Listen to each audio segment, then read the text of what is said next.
Welcome in YouTube for another episode. Let's just talk about it with your beautiful host, Jessica Simone. You ever just feel pretty? It's okay though. But welcome back. Tonight you choose the topic. We're not gonna make this a long one, be here like an hour or so. But there are a lot of things that have been happening that I think are very warranted and need to be discussed. And I am blessed to be able to have an amazing co-host with me today by the name of Freedom, I can't lose. How you doing tonight, Free? Oh,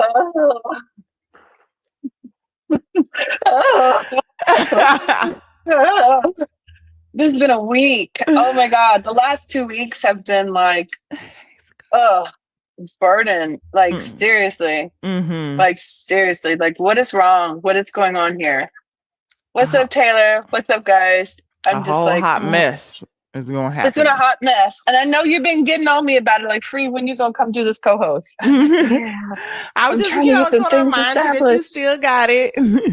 It's all good. It's all good. And I didn't want to like have you come on at a time that wasn't scheduled to do the co-host. I kind of wanted to just like wait until it was a time that you were on and you were comfortable and you wanted to settle into something. And then I was like, okay, because I still want to respect that this is your life. So I didn't want to have you come on for some stupid reason or anything like that. That's all. It's never a dumb reason. I'm always up for a good time and a good conversation. Well, welcome, man. Y'all drop some coconuts in the chat for free and make sure y'all show her an immense amount of love. I wish. Oh, thank you guys. Can I throw gifts from the computer? Because they won't let me come in from my phone.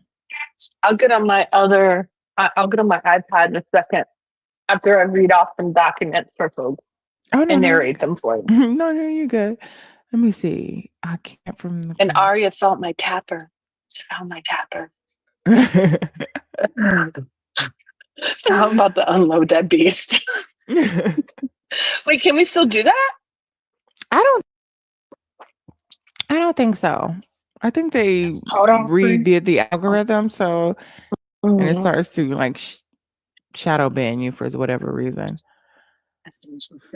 Oh yeah, welcome in. How are you, love? Good. I'm gonna come with the condensed version of what Free is about to this is my translator. I was just gonna say, come on, translator. You know that Obama episode? You know that Obama episode where he's speaking and the comedian behind him just comes in? That's about to happen. Hopefully, it will be as humorous because some of it is like WTF.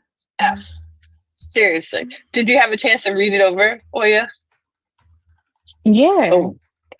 You see what I mean? I mean, yeah, I know what communism looks like. I can read. Oh, that's not communism, boo. That's not communism. Lisa says that about me all the time. That's authoritarianism. Hey, yeah, that's straight up authoritarianism. It's not communism. Well, it's about to turn into communism if we don't stop it. No, if we don't stop it, it's going to come into a dictatorship. Communism would be the total different direction. Now, here's the catch of it. These are some things that people need to understand before we dive into this. There are different ways that a judge can be appointed. They can be partisan elected, nonpartisan elected, legislative, which means the governor can say, hey, I want to put this person in for a candidate. Almost like we do Supreme Court. Mm-hmm. And the other one is chambers can put them in. Different chambers of a government can nominate somebody. But what we're dealing with right now is Trump is looking at let me go back to it. How many vacancies? I think we have over 46 vacancies right now. Oh, here it is, judicial vacancies.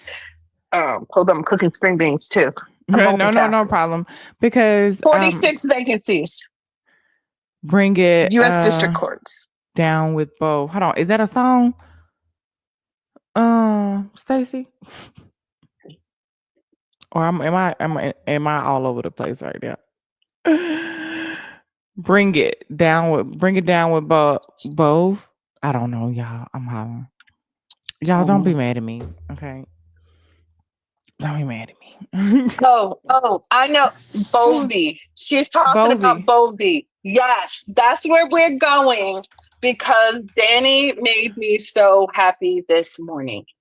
I was losing my shizzle. Oh, yes. Sorry, y'all. I was losing my shizzle. So what I want you guys to understand is that we have 46 vacancies in judges right now. The assistant to the judge has been I guess you could say a hot spot for Trump to put a political appointee in which that political appointee is most likely going to be MAGA. So then you don't even get that main judge that is elected by partisan, nonpartisan, legislative, or governor. You don't get a say in it until that position is filled in. And the way he tried to operate in his first 4 years, he tried to make that assistant position the main position. Let's remember what happened to Jeff Sessions before Barr came in even. So when I take you down this hole, just hold on to your seats, okay? Because there's some fuckery happening. Mm-hmm. The first fuckery is Bovey, who is up right now. You saw the Senate Democrats kind of walk out on a nominee recently. That was him? You guys see that? Yeah. So when Senate Democrats walked out of that, I think people need to understand Emilbove is his name. He has been nominated for a judicial appointment to be a judge. Now, here's where the Trump derangement syndrome really kicks in. He has less than 3 years experience post passing the bar. I don't know if she said this, Stacey. Bovey got his JD in 2021. 2021, he got his JD, guys. In 2025, he is now the assistant to the the Attorney General of the Department of Justice. So he ain't got no. He's been a lawyer. He got his bar passed in 2022, 2023. He does not have the experience that you think normally you have at least 15 years on your belt before you're nominated for a judge. He doesn't have that. He is being nominated as a judge right now with 4 years under his belt. 4 years. 4 years under his belt. So that's what I need you to understand more. Yes. Second, this assistant attorney general who's being nominated. Oh, no, they don't need that. Do they need that? Oh, yeah, Hatsuma, they don't need that. She wants to go potty. Let her out. Hold on. You know how to go. No, she doesn't need water. That I identify as the problem. I really do. So the other problem with this is that Bovey sent a letter to the judicial branch of the 27th District of New York, who is holding or carrying on the investigation and potential trial of Eric Adams. This is the guy who we thought was going to be the game changer in New York, the Democratic supposed nominee. And she sent a letter to that that district telling them to basically stop and desist all investigation and charges on Eric Adams. Not because he had evidence to say otherwise, not because the guy is sick or something we need to delay, but because the administration just doesn't want him to be charged. Remember how he became all buddy-buddy with Trump all of a sudden? Right when he was under criminal investigation? Okay, that's why I can stop. So I'm going to read some of this letter off for you. And I you guys sent it. can I sent it to your phone. me Yeah, send it to my phone. What you? yeah. I sent you a summarized of why and what's going on, so people don't get lost in legalese. Also sent it to Jessica too.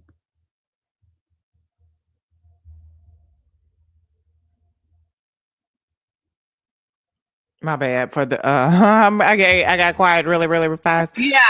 I'll go to my text message. That's not where I was just gonna even do an even more softer. I got my iPad up so I can use Oh, you that. got That's your for sure. iPad up? Damn, Yeah, why didn't you tell yeah. me That's okay. That's okay. That's Hey, okay. storytelling. So for the most part, the two bottom things that you need to understand from that. And did you read the whole immigration thing that they're also trying to tamper with? Oh yeah. Did you read that part? that? Yeah, I didn't include that one because I thought That's significant. No, you it's wanted to. significant. I Yeah. know, but Okay, that's no problem. It's no problem. The bottom line in this is you have the Department of Justice reaching their hands into the state's judicial branches, the state judicial level, which is state is supposed to have a form of sovereignty in how it governs itself, to impede on an investigation of Mayor Eric Adams in a form of quid pro quo. You scratch my back, I'll scratch yours and give you something in return, despite having no evidence to counter the existing hard evidence that exists to justify the case. If you have a court case, for example, of Oya hitting Jess on the head with a frying pan, and you have the frying pan, you have a video camera of it in the house happening, and you want somebody to drop the case because you normally have evidence of, wait, maybe that really wasn't her, it's a bad angle or something. No, they're asking them to drop the case off of hearsay and offering quid pro quos, underhanded deals, to stop the investigation on Eric Adams. Wow. So he's already fired, they've already fired career prosecutors at the FBI who worked on the January thing. And they've called they've already impeded on other cases of immigration. I think you saw this. Remember, we saw the judges getting detained because the jurisdiction that people are that the ICE is trying to use in order to detain people is unlawful.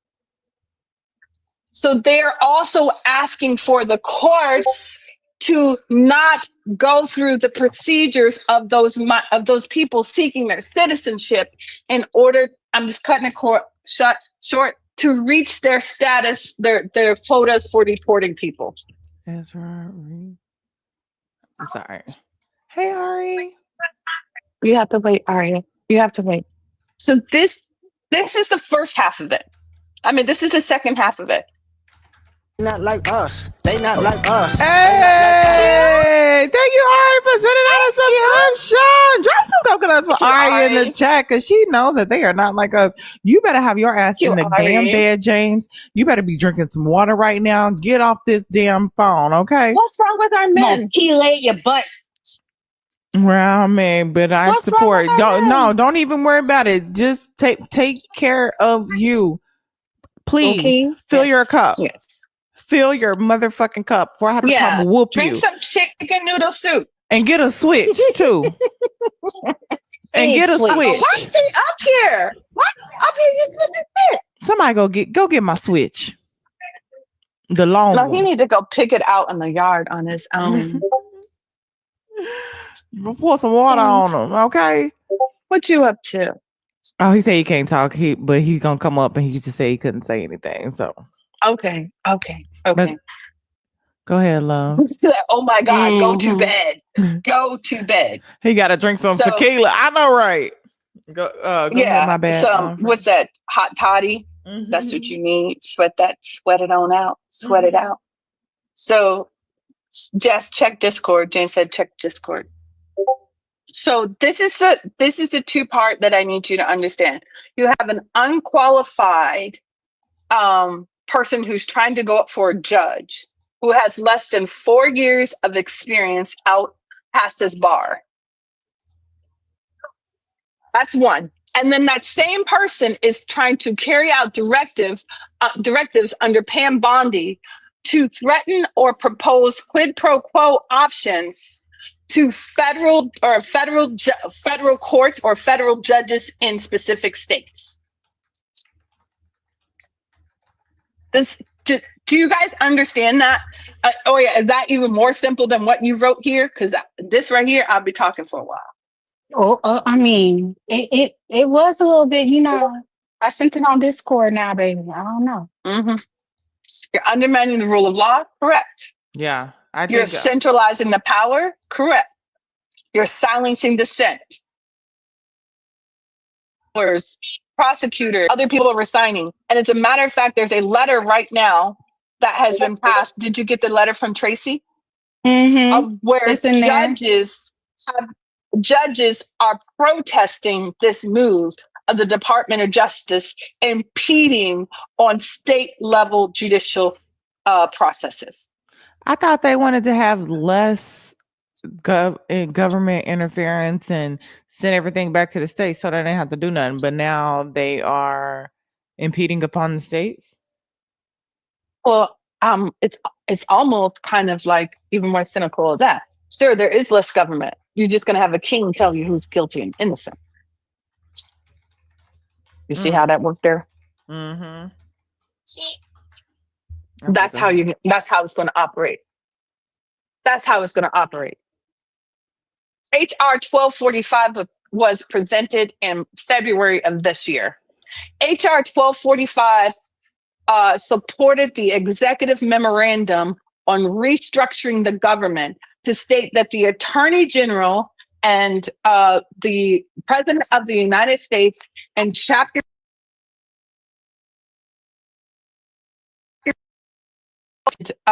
the Department of Justice is normally supposed to work as an independent agency, bipartisan. The Department of Justice is normally supposed to work as an independent agency, bipartisan, prosecuting and sentencing. That's what it stated in Chapter 9, Section 5. HR 1245 said, let's change that and put that the president or the executive branch and the Department of Justice are to be the entities that to get to determine who is identified as a criminal, who should be investigated, who should be prosecuted, who should be detained, and who should be sentenced. With that said, if they're the ones deciding who's going to be charged or pursued by the federal government as a criminal, and then you have them putting their hands in state judicial processes, how does this play out? How does this play out?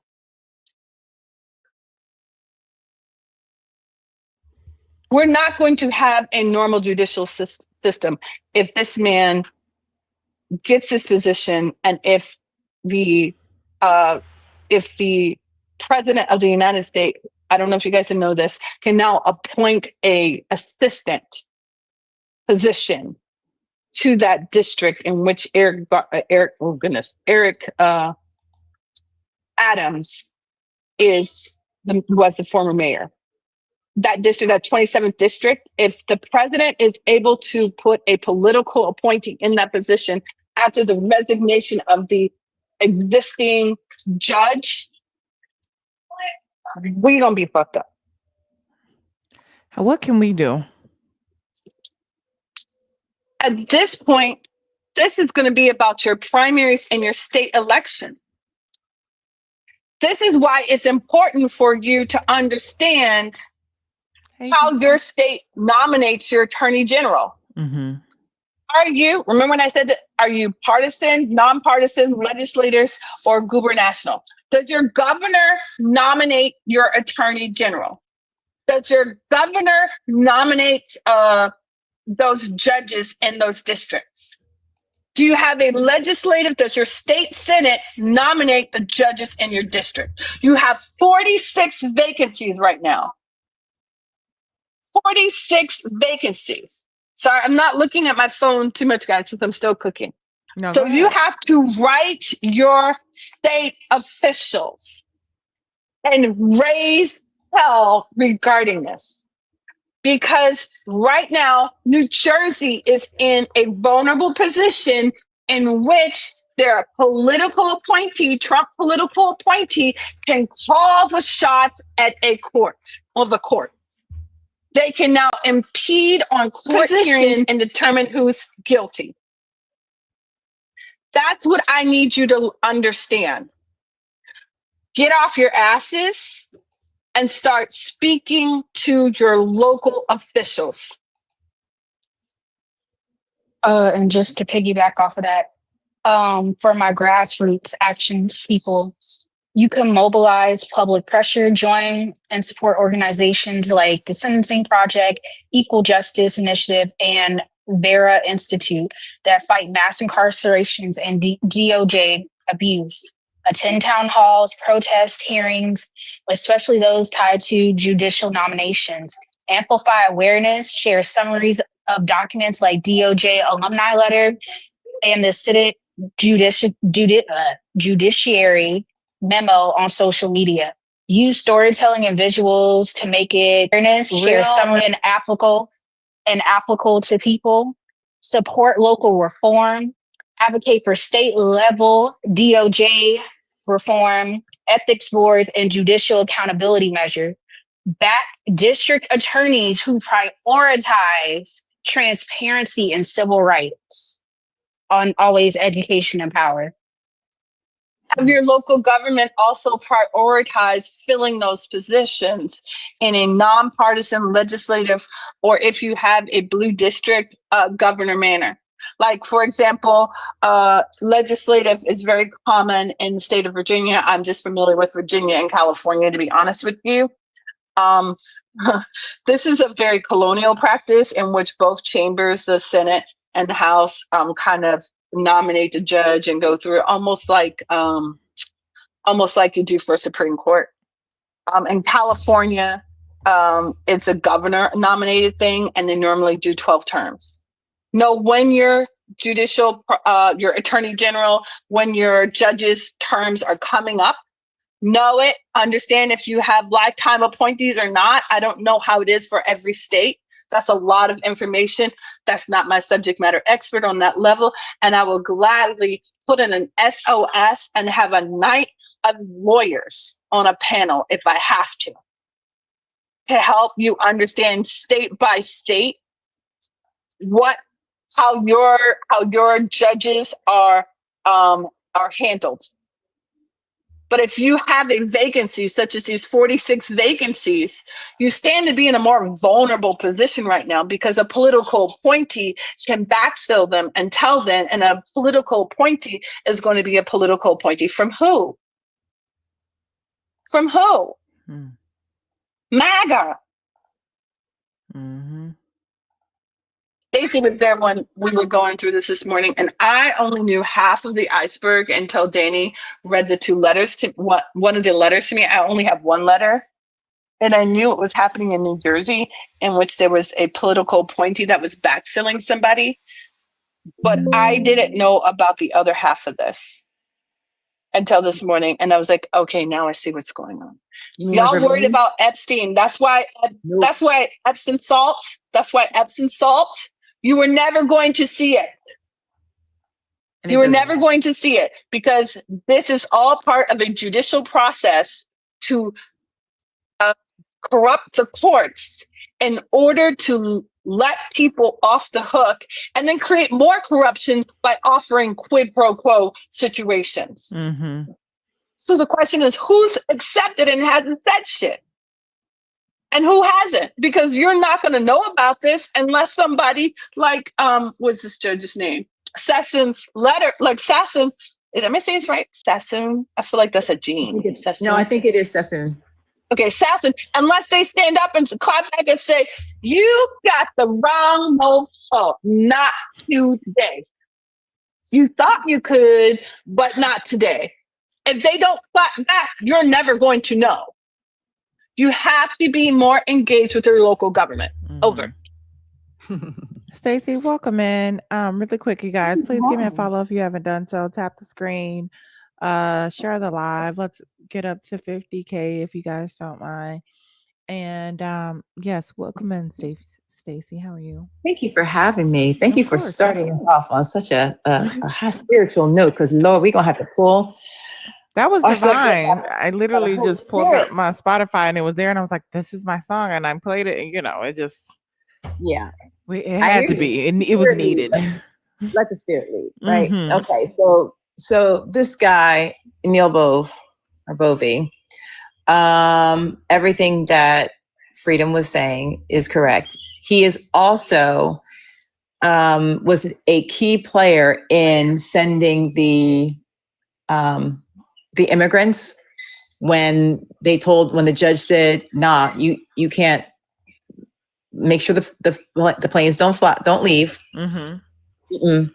And they later tried to come back and say, well, it wasn't in writing, it was only oral. It's like, whatever a judge says is what a judge says, correct, Free?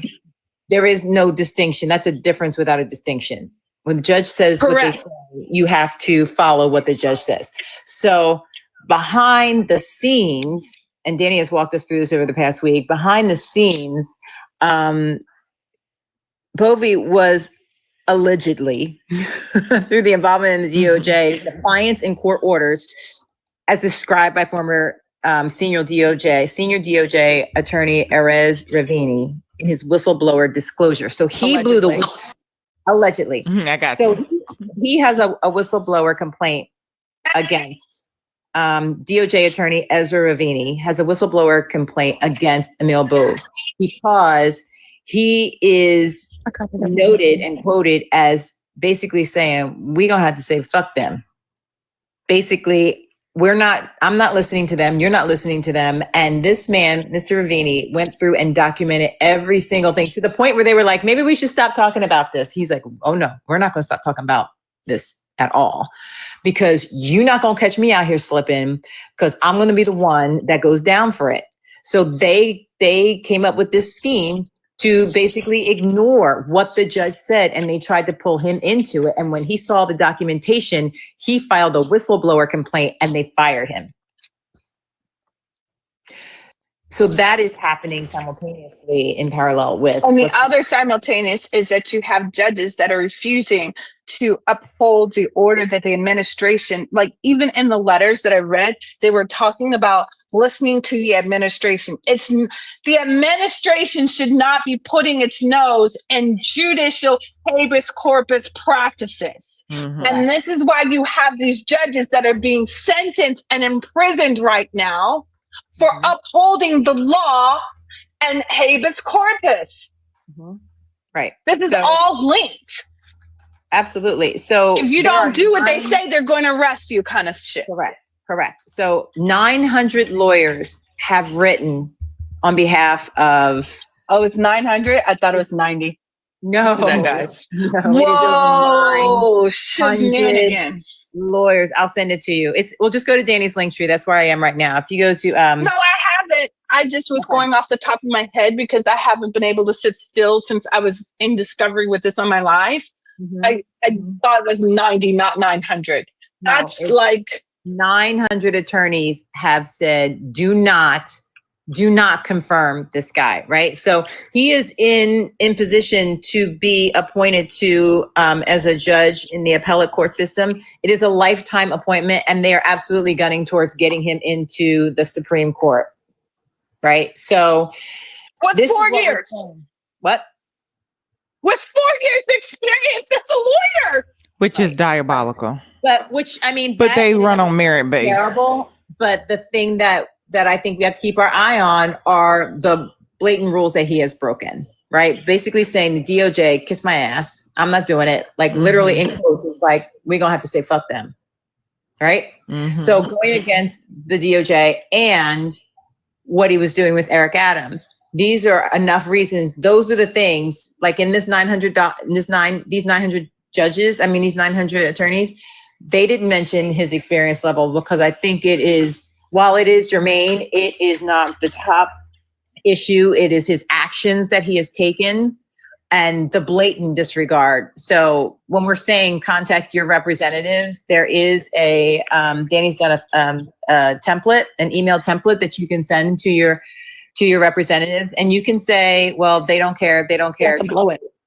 You have to blow it up. And when you send it, take a screenshot of it and then put it out on your social media and then tag your local representatives and then tag your local newspapers and then tag your local news channels. It is all about splattering their ass all over the airwaves, covering all the ground, because if you pressure them enough, they will. I mean, look at Target.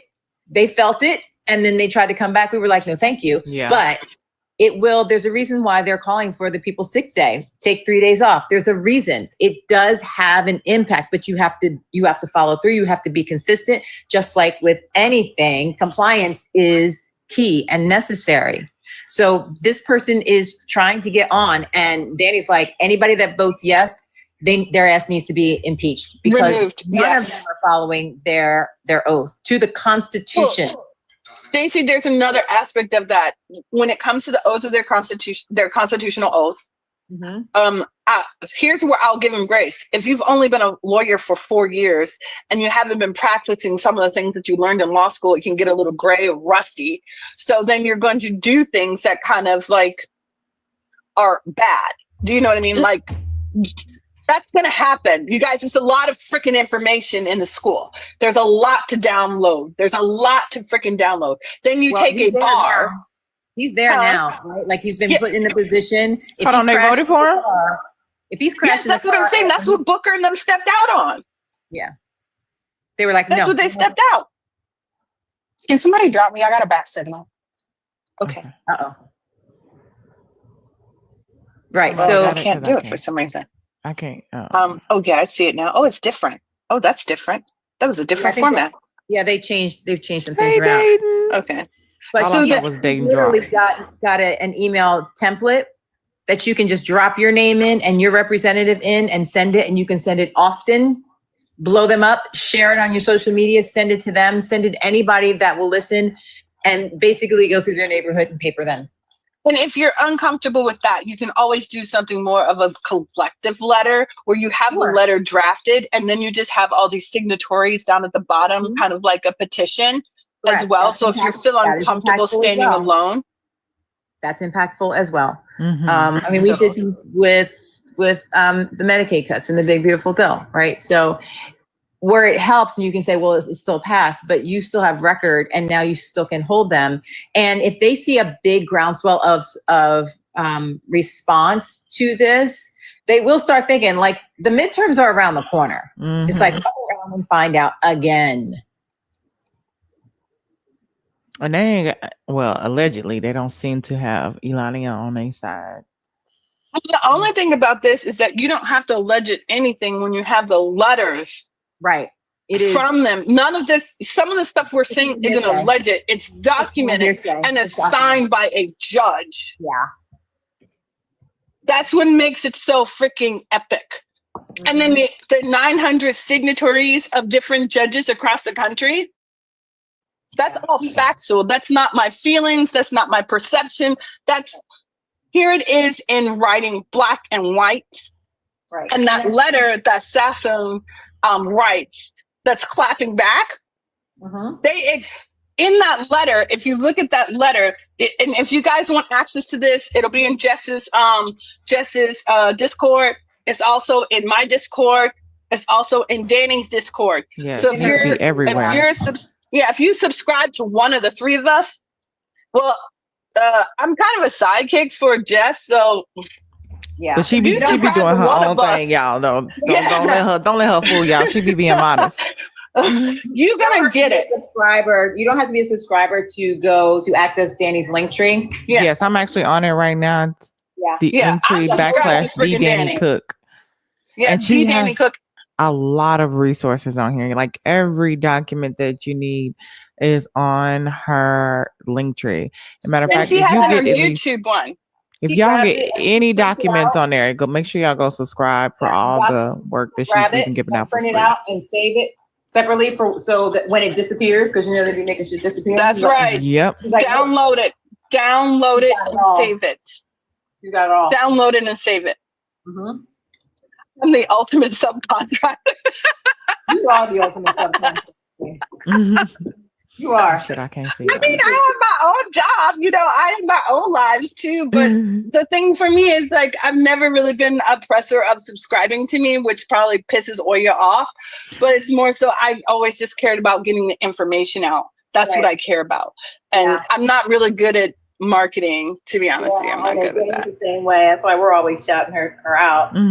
Yeah. Because there's a lot of work that goes into it. When you put that type of link tree, we call it the damn link forest. Okay, that is the most extensive link tree I've ever seen in my life. Freaking extensive.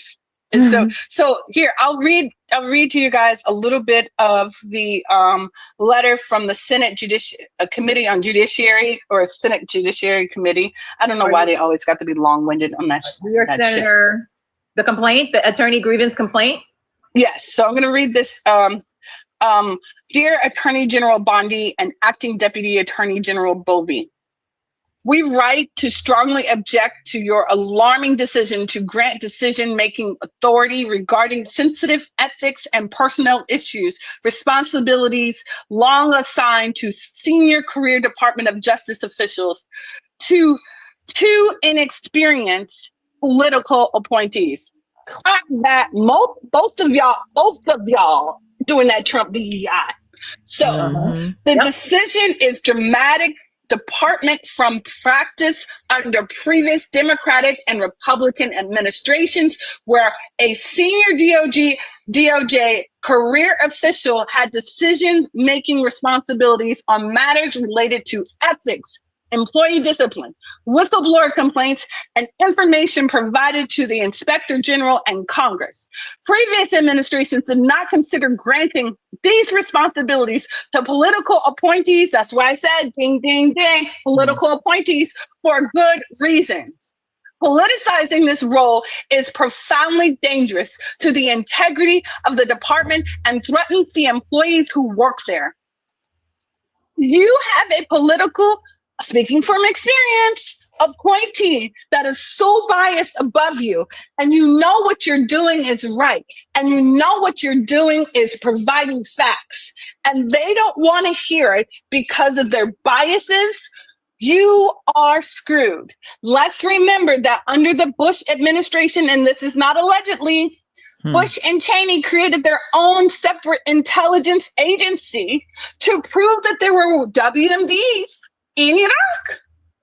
Because all the main intelligence agencies, including the top 6 Arabic speakers, who were all part of the Rainbow community, who got fired because back then it was don't ask, don't tell, they were all muted.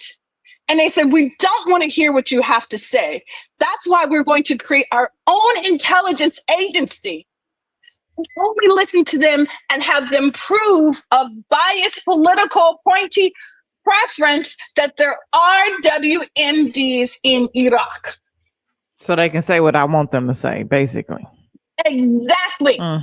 Thank you. And you, if you're underneath them, you are not going to be able to do your bipartisan job, which is presenting facts. You're not going to be able to do it. And it says here, the changes reportedly outlined in a January 26 memo from the acting Deputy Attorney General, Emil Bovee, sidelined a well-qualified and experienced career official, thereby removing a roadblock to potentially unethical actions by you and your political subordinate. Talking to Pam Bondi, like, just you and him.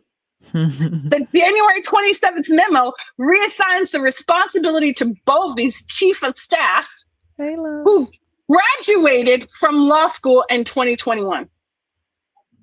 Right. Yesterday.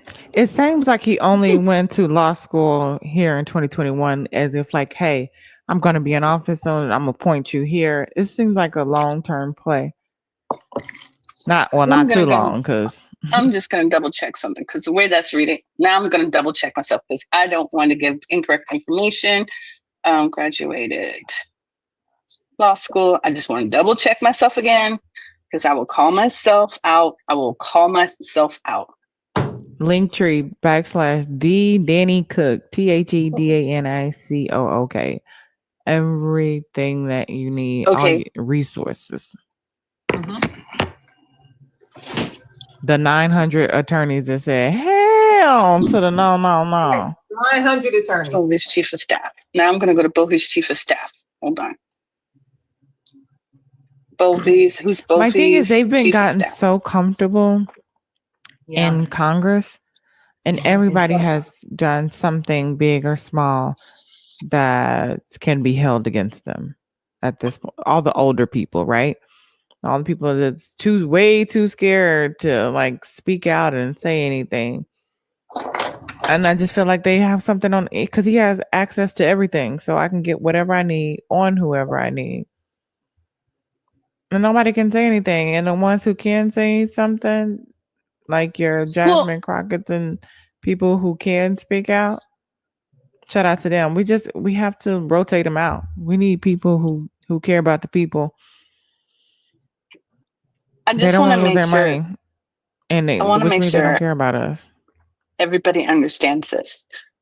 If Bovey's name sounds familiar, that's because he was Trump's personal lawyer. Mm-hmm. Correct. Mm-hmm. Correct.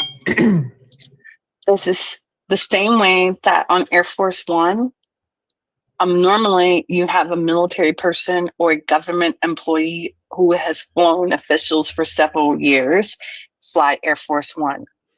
But Trump wanted his private personal pilot from his private Big jets. Fun. I don't know if he's still in here, but thank you for the $5 dono. I appreciate you, love. I missed it a while back. I'm so sorry. Oh, I know. I hate when I miss it. So, no. I just need people to understand the other two aspects of this. I'm going to close the puzzle for you so you can see the bigger picture of how we have to take action now as society, or you're FUBARD. You're totally FUBARD.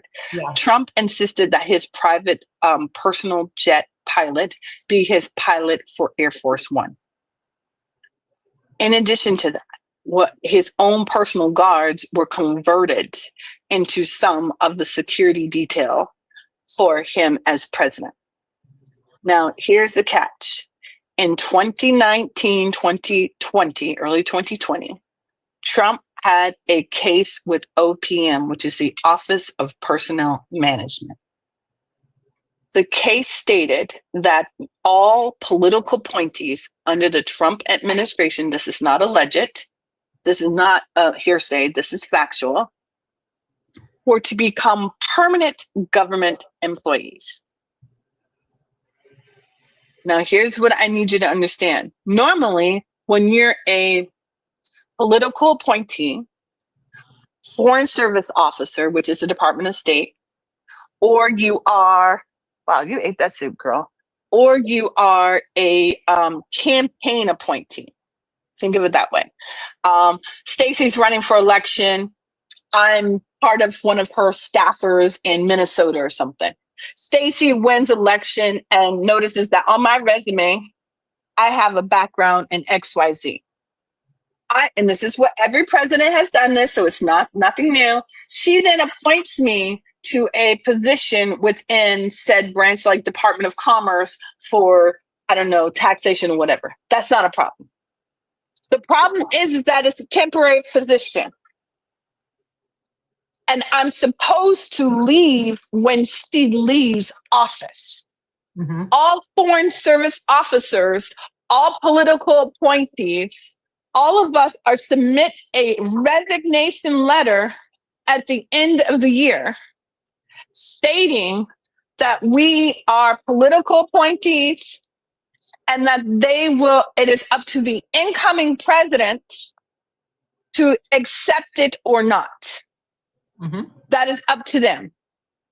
Trump said, no, I want everyone of my staffers to become permanent government appointees, regardless of their NT status and their qualifications. That's what I need you to understand. So it could be, hold on a second, Arya. It could be a hostile takeover in the form of political appointees for another government agency. That's something I need you to understand.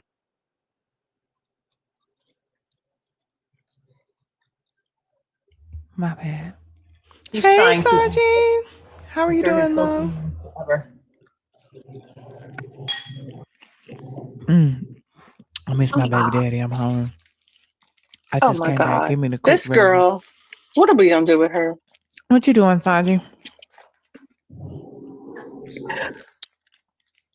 I Hey, missed you. Saji. Mom. It's okay. It was really quick. He wasn't feeling too well. We were trying to get him to take care of himself.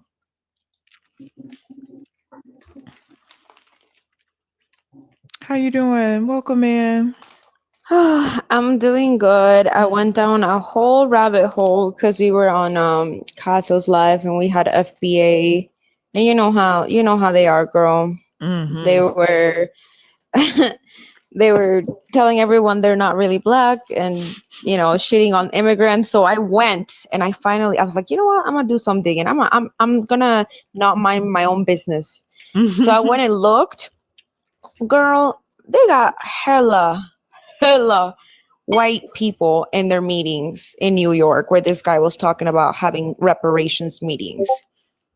Like they literally had a white dude holding up a list of enslaved people in his filthy hands with his dirty nails.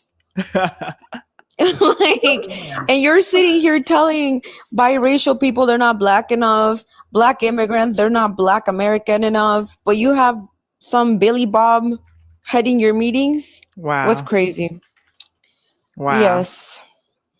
What's that? What FBA stand for? Foundational Black Americans. Black Americans. Yeah.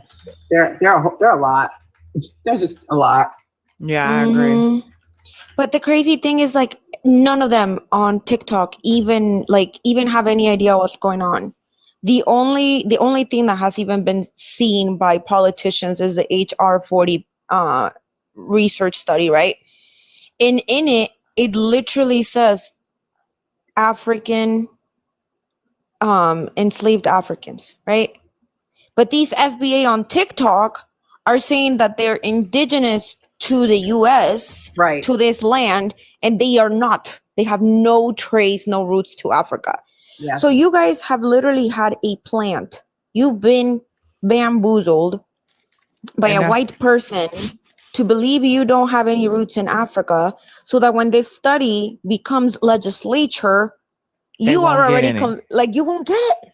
And they're so worried about only getting it and cutting other people out that they're going to cut themselves out and let them talk them into getting nothing.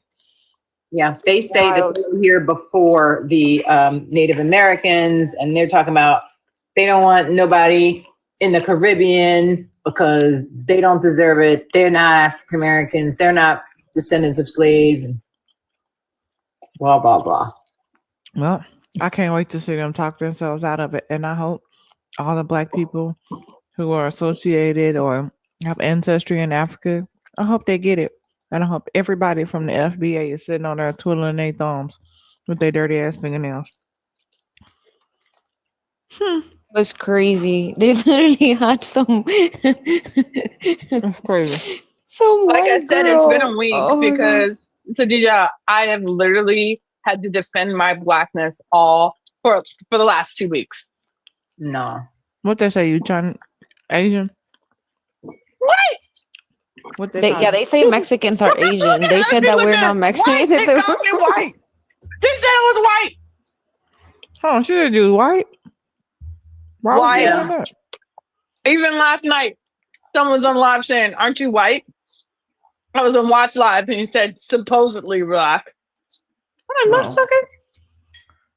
Kenneth starts that shit. He loves to go into people's lives talking about they got the one drop They came up, he came up in a lot. Danny was, and Danny got, I said, Kenneth loves to go around to lives talking about how you're one drop, which one of your parents is YT, blah, blah, blah. Danny was on a live and it went real bad, real fast. Kenneth is a mess. He got attacked by several Black women who were accusing her of colorism. And she was like, well, what am I doing other than existing that is causing you? Like, she wasn't denying that it's real, but they were attacking her for the existence of what happened to them. It's like, I didn't create this. This is still the YT man put these systems in place. Exactly. That is the disparaging treatment of people of color in different hues. Mm-hmm. We didn't do that. They did that. But now they're sitting back laughing because now they got us fighting each other or attacking each other. Exactly. And it's the like punching down for me too. Mm-hmm. Like they'll sit there and be like, we need to get these immigrants. I got called a brownie. A brownie? I got called a brownie by an It's FBI. okay. I was called a bligger. A bligger? It says a lot about a person. Because if we all think about it, I know a lot of them don't like to think. Collectively, on the minorities, everybody that's oppressed by these heterosexual white men and some of these, most of these white tea women, we're still the majority globally, right? Mm-hmm. Especially if we come together. But it says a lot about a person that you could see that we would be the majority and we could overpower them together, but to instead want to align yourself with them so that you can beat down on other people. And it says something. It says a lot to your character and who you are. I want to oppress too. I want to beat down on somebody too. I want to punch down. So I want to align with them. I'd rather go over there and punch down on somebody and then be on this side where we could clearly have the majority and we could be treated equally and I won't have anybody to punch. Why do you want to punch down? I think that's a lot to think about. It's the vestiges of slavery, the systems that were put in place from the beginning that had us convinced, starting back with the field slave and the house slave and how that caused turmoil. I mean, I really don't think that they planned it that way. I think they were sitting back like, look at that unintended consequence. We're winning twice. We got them picking our shit and feeding our babies, and they fighting each other. Mm-hmm. They repeat white supremacy. How much of this is unintended consequence, though? Like, seriously. No, not How I'm not much saying of a lot this of it is is. I think that. I think a lot of it is. I think things just turned out way better than what they wanted it to be. Right. I think Right. they planned for this level and it became a volcano. They planned for an anthill and they got a volcano and they're like, oh, this is just excellent. This is awesome. Spectacular. Mm-hmm. And they're also repeating like YT / MAGA points. Like this dude came out and said that immigrants were stealing Black jobs, and you took that and you embraced it and you took it as a compliment and like made it your life's mission to beat down on immigrants. Like, dude, these people just told you they have $114 billion to deport us, and you're not mad at them for having the money and not giving it to you. Even the HR 40 bill says that they have preemptively like allocated $12 million for reparations. That's a silly ass number. Why not 100 and Hey, but they don't look and say, but what about my reparations? When they say we don't have enough money for your reparations, we can't necessarily do that. Look how much debt we're in. And they'll be like, oh, okay, I get it. But as soon as they say I got 140 billion to deport these people, you're like, yeah, get them out of here.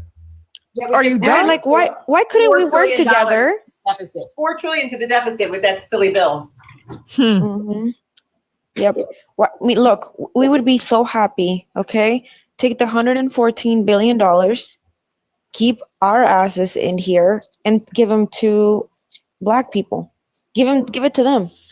Like, why are you not thinking? Like, why are they not thinking that way? I think it's just so crazy to me. Let Black people not have to pay taxes for like a period of time. I think that, and we can call it a day. 400 or 500 years, no taxes. And they're like, they're taking my jobs. And it's funny because motherfuckers would come in on the live talking about Eat immigrants your and taking your sardines and your job soup and your crackers. from work. I'm like, ain't you at work right now? Don't sound like nobody got your job. Sound like you got a job. Yeah. We've And said if that we're talking before. about quote unquote the jobs that you don't want, if you feel, and they like to say, oh, we built this country, da da da da. Well, if you started off building it, why aren't you more innovative? Why are you still trying to get those particular jobs then? If you, because they'll turn around and say they're stealing my job, then turn around and say, oh, they ain't doing nothing but doing this. Well, why do you want that job then? Why aren't you becoming more innovative? Why do you still want to be the same field Negro you were 200-300 years ago? Well, It's the Jess, principle. remember you pointed that out a while ago because we used to have people come in here and say, I know y'all will be, remember they would ask us, so no one in here would be willing to be out in the field for $100 an hour? No. I said no. We said no still. I said what I said. What I said? So, I don't care if it's $100. No. Yeah. Shit. Chest. Did anybody hear the transcript between Mitch McConnell and Kevin? Okay, I'm gonna play I this. started to and I got sidetracked. I'm not It's- gonna lie. No worries. I'm gonna play this Mitch from McConnell and who? it's alleged leaked conversation between Mitch McConnell and Kevin McCarthy, which is out From when? From what period? From what time? 2022, July 2022. Okay, so I got the transcripts. Oh, I didn't hear this. Mitch, we have to bring slavery back. Those were the good old days. Kevin, how will we do that? There's no way we can do that. Mitch, black people won't do it, but white people will. Kevin, how will we get white people to be slaves? That sounds ridiculous. Mitch, we have to get rid of the separation of church and state. We must have state-funded religious schools. Kevin, I don't see where you're getting at. Mitch, those schools will have work programs for 4th through 8th graders. Kevin, I think I see where you're going here. How is that going to work? Mitch, we get the kids to pick all the produce as a part of their work program to teach them the values of good old-fashioned blue-collar labor and the bounty of God. Kevin, I don't think that anyone will go for that. Mitch, it's all about grooming. Start in the 1st grade, and by 4th grade, they'll be ready to do it. Kevin, but we already have people to pick the produce. Mitch, we have to finish the wall. Kevin, no way that's going to happen. Mitch, we find better ways to get the immigrants out of the United States. Kevin, like doubling ICE. Mitch, yes. Kevin, this will be too hard, and we'll be too busy trying to sustain this over long periods of time and generations. Mitch, no, we get rid of the abortion laws in the United States and we make it mandatory that all 8th grade females be impregnated in order to graduate. Kevin, like replacing the crops. Ha ha ha, pun intended. Also, Kevin, I will work on getting the abortion banned. You work on state-funded religious schools. Mitch, we don't have to do either. Lindsay and I took care of that with the new SCOTUS.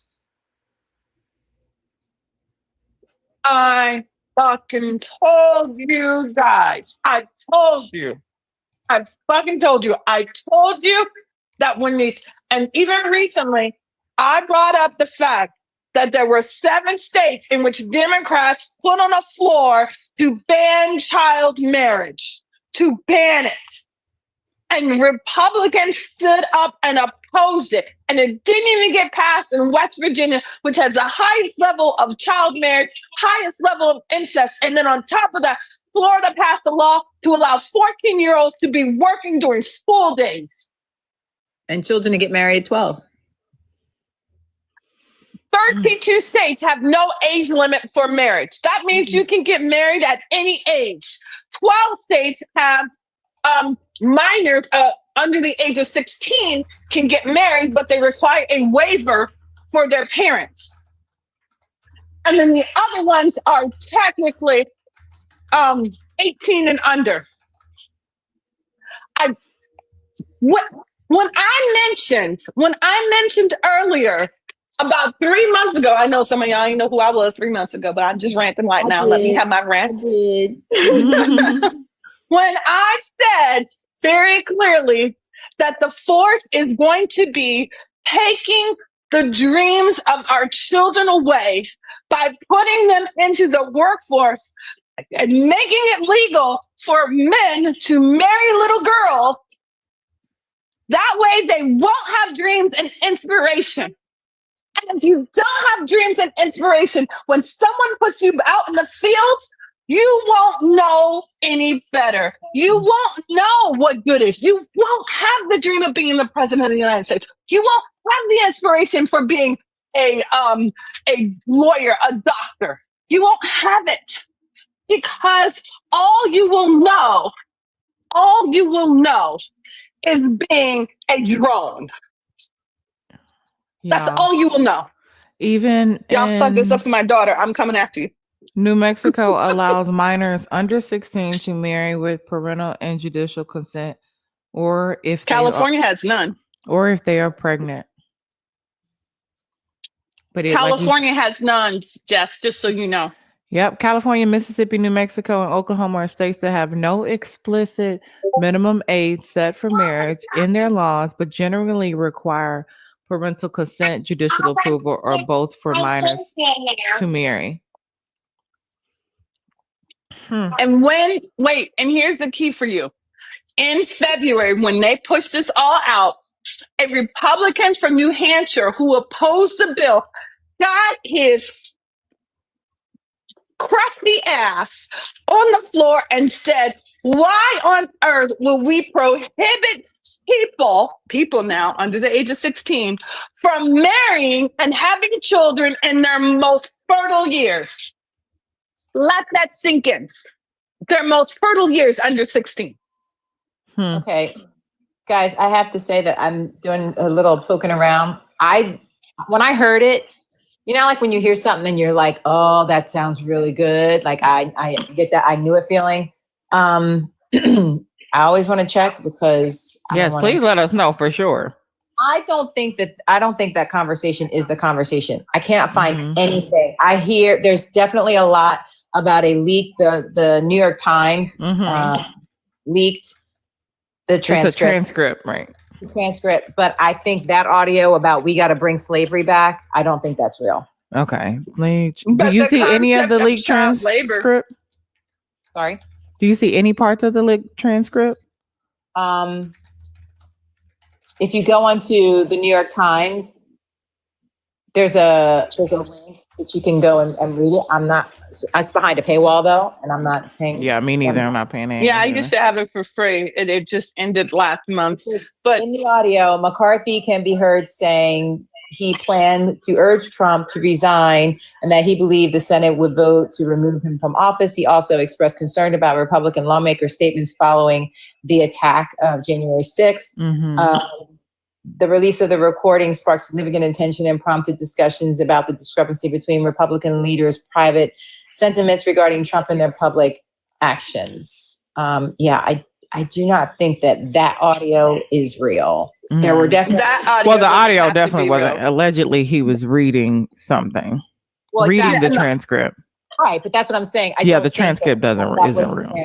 I don't even care about the transcript because their actions in their judicial, in their position as senators and congressmen have proven that they are trying to put the caps on.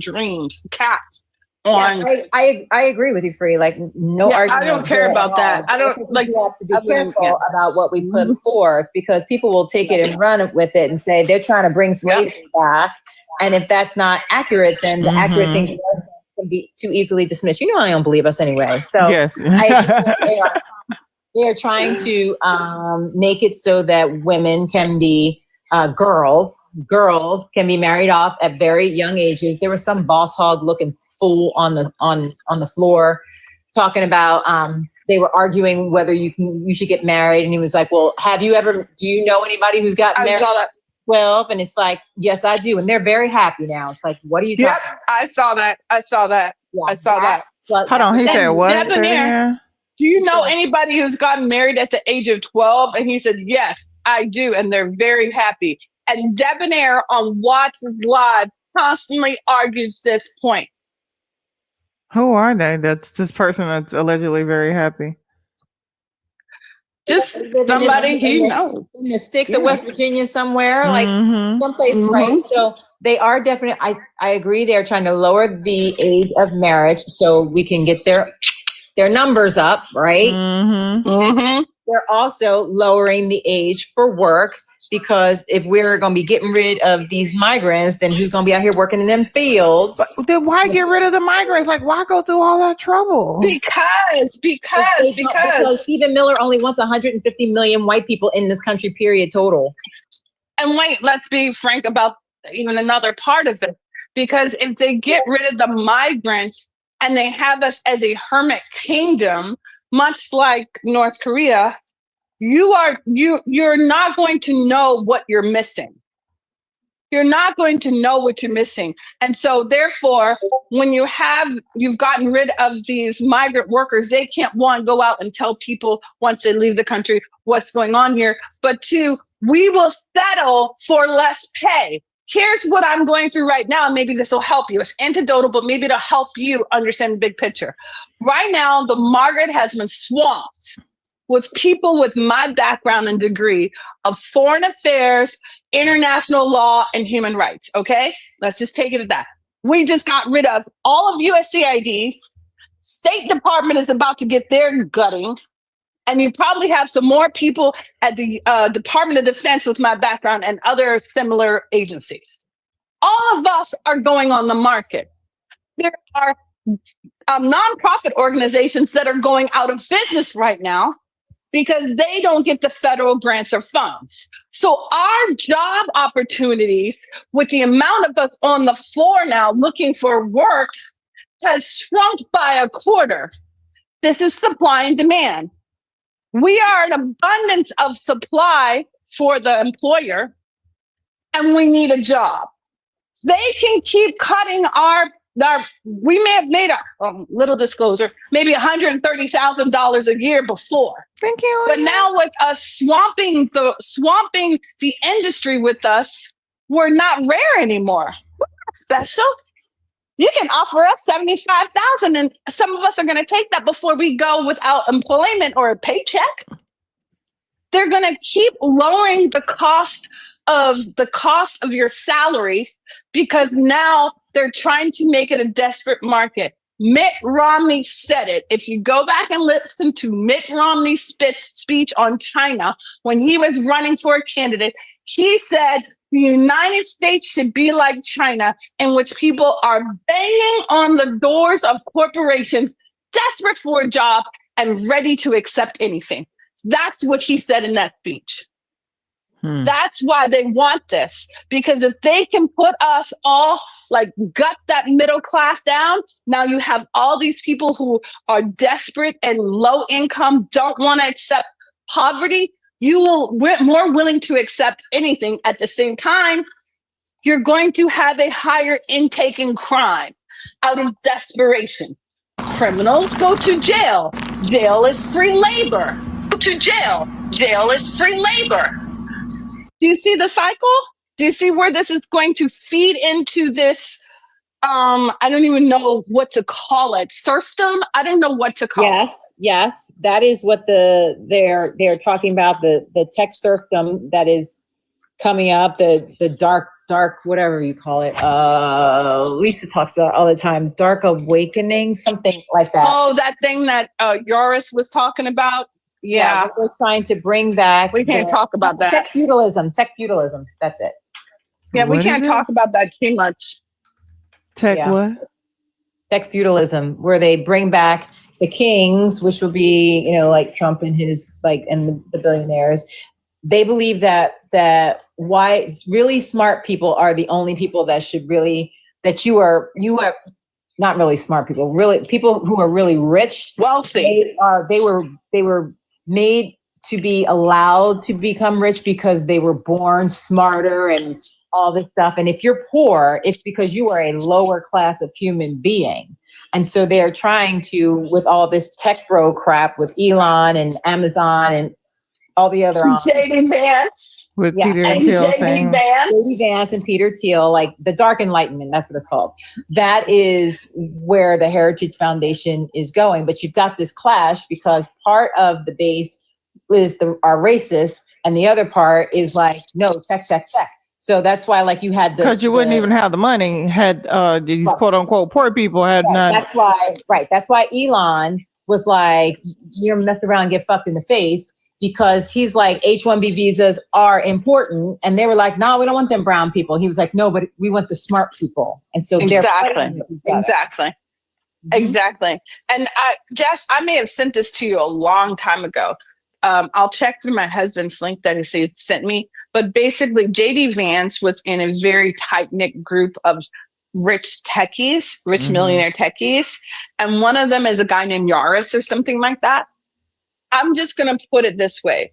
JD Vance quotes this guy consistently. Mm-hmm. Period. This guy does his own version of a TED Talk, which is a YT supremacist spin on the GDP or the economy. And in that, he talks about using human bodies as fossil fuel. That's where I'm going to leave it. Well, What yeah, do you do definitely with send the it to me so I bodies? can check it out. Let me do a quick reset and then I'll bring in a new guest. Thank you all for being here. Give me a follow if you have not done so. Tap the screen so we can get up to 100K. Thank you. I appreciate it. We need 15 more hard hands so we can reach our gift goal. I think I just pinned it if I'm not mistaken. Also, always the best way to support the lives via Cash App or Venmo, which is I'm Jessica Simone. You can find up at the top. Please feel free to send a message. We appreciate all of the love. And if you feel like donating to a good cause, you can also go to my link tree for we are what's left, you guys. I appreciate it, and we're doing a auction this Friday. So if you have a business and you want to donate any products and or merch that we can auction off for anybody for a good cause, please reach out to me to do so. Peter Thiel, Curtis Jarman, and they all weird as fuck. All of them. They be circle jerking. Circle jerking. Free. Thank you. Sash, thank you too. Renee, I appreciate you, my love. Thank you, Sash. Thank you, Tanya. Miss Morning. All of that is why when people start talking about we need Trump to unalive and talking about his cankles and his congestive whatever, and trying to diagnose him and saying he's, not doing well and we don't want him. I'm like, listen, first of all, we need to make sure we get that man at least to the midterms, because if they were to pull him out for whatever reason before midterms, that means that Vance can finish out this term and still run for 2 more. Now, MAGA don't rock for Vance the way that they rock for Trump. However, Vance will then have the keys to the kingdom. And Peter Thiel, his boy that funded him way back when he was venture capital in Silicon Valley, that will lead to him. Like, Trump was the Trojan horse that got them all in. Mm-hmm. Once they have no use for him anymore, like, there's going to be a time where I'll be like, I don't know if he's safe over there with them, because they'll be like, we don't need him anymore. And he's causing too much negative attention. We just need to be able to peacefully work behind the scenes, because once Vance, if something were to happen to him and Vance, so we need to get to the midterms so we can flip the House and the Senate, right? So then we can control the person, stop the bleeding. But they are working behind the scenes. And if Vance is in there, if Trump is no longer in the way, Vance is not going to push back. Vance is just going to be like, tell me where to sign. Just put it in front of me and I'll sign it. Mm-hmm. That is when it will get very dark in this country. Mm-hmm. That's what we have to do in the midterms, because that will definitely stop the bleeding, and then win it in 28. Mm-hmm. Janice, welcome to the chat. How are you?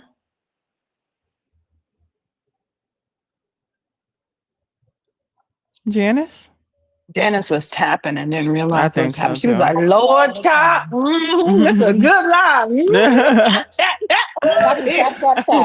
Sometimes I tap while she's cooking. We all need to get together and go to the Capitol and wait for Trump to come out and be like, surprise!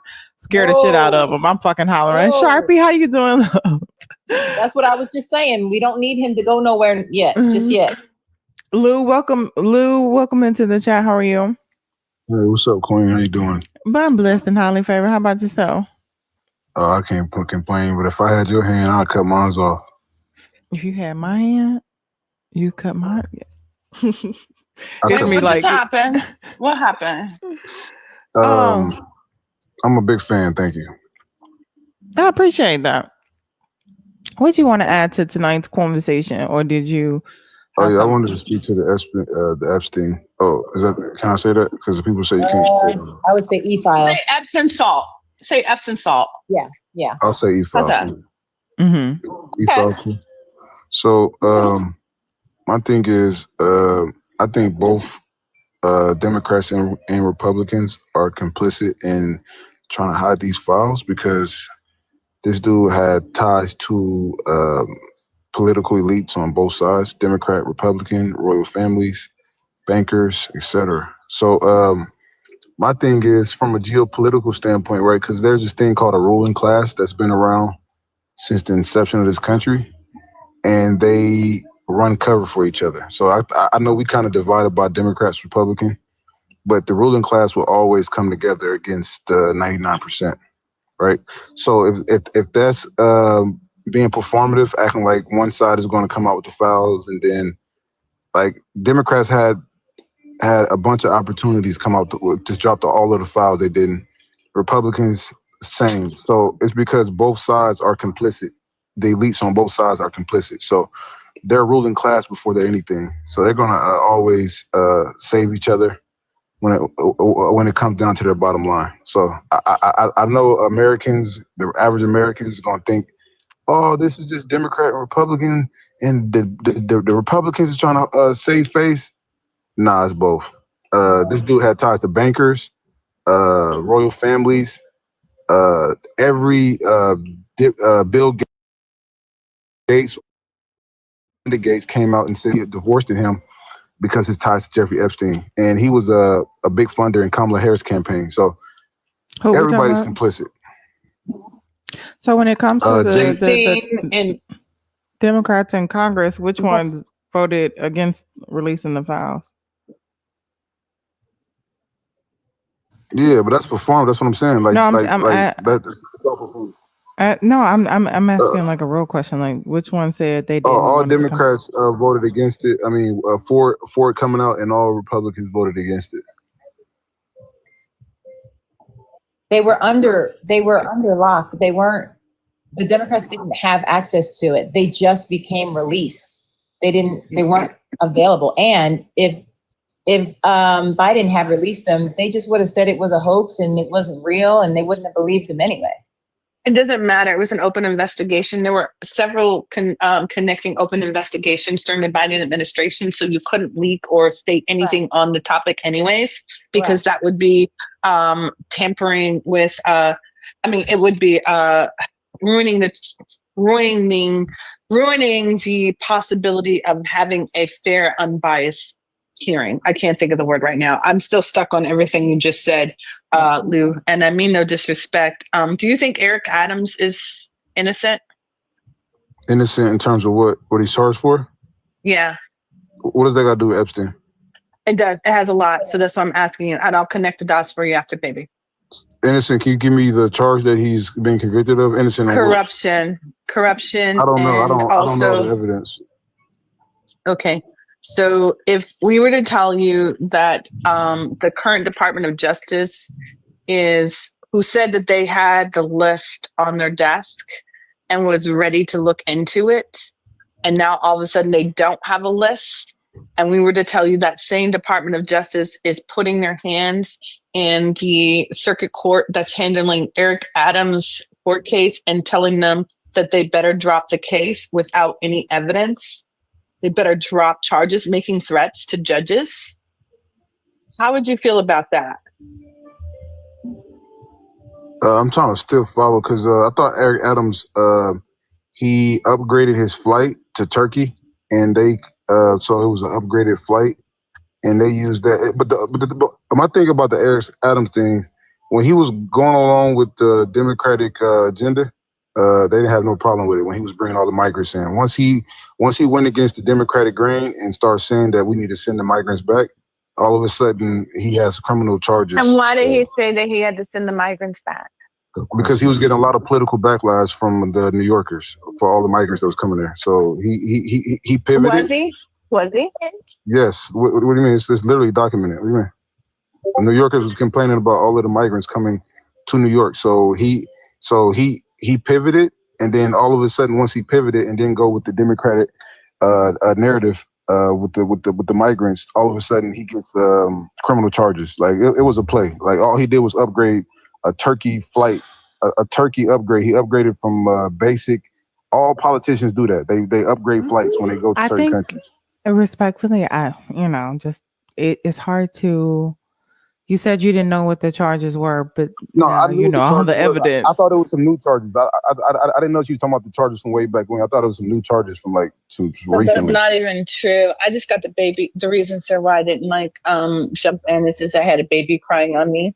So that's why I didn't jump in. And that's actually not true. It wasn't so first of all, he was being asked to prevent the immigrants from coming in or settling in New York based off of the Trump administration and Republicans. And that is why. What? Oh, goodness. Did you hear that, you guys? I'm sorry. That's why I had to go and quiet. That is why Pam Bondi and Emil Bovee have now made threats to the 27th District Court to state you better drop charges against him without having any evidence of why the charges should be dropped. Yeah, I just want to point out how this was the craziest pivot from No, Epstein. I'm trying to. No. They're connected. No, not connected I'm trying to at tell all. you. Yes, It's they not are. connected. Okay. Well, yes, then they are. Okay, go ahead and tell them how it's connected. Then, yes, please. That was crazy. Sir. What I'm trying to tell you is that the Epsom salt files. I'm trying to keep it TikTok friendly. Are on the same desk of the person who is also dabbling in the court affairs of other states, telling them to drop charges and not do the court cases for people who are here trying to get their citizenship legally. I'm trying to tell you that Pam Bondi is corrupt as F. I'm trying to tell you. You're arguing something I never argued. I'm trying to tell you that those files would have been released if they didn't have to hire over 30 FBI agents in it to scrub the document of Trump's name. Okay. So what's going to be left of the document? I'm not saying that there's no bad people on both sides. I'm not saying that. So you agree with me? So you just did all of that just to agree with me? No. So you agree that there's bad people on both sides? Wow. Hold on. I agree that there are always bad people on both sides. Okay, so why did you try to just? Because I'm trying to tell you. Breathe, brother. Breathe. I'm literally talking regular. It's regular. It's not like you. No, you keep talking you're over all me. over the place. You're all over the place. You keep talking over me, sir. And I'm trying to connect the dots for you. It's not connecting. I know, but if you keep talking over me while I'm talking, how will you get to connect the dots? Okay, so can I finish? Are you good with that? Can a woman finish? Yeah, go ahead. Woman part. Okay, yes, ma'am. I apologize. Yes, I'm misogynist. I apologize for being misogynist. No, I'm just being cynical. Honestly, I'm just being cynical. I don't know if you're misogynist or not. I'm just being cynical. What I'm trying to tell you is that if you want to say both sides have bad people in it, that's totally fine. But the level to which you took it, I cannot agree with, because one side we still have room to ensure that democracy and norms are existing. We still have room on one side to ensure that we can uphold the law and also give civil rights to people within this country.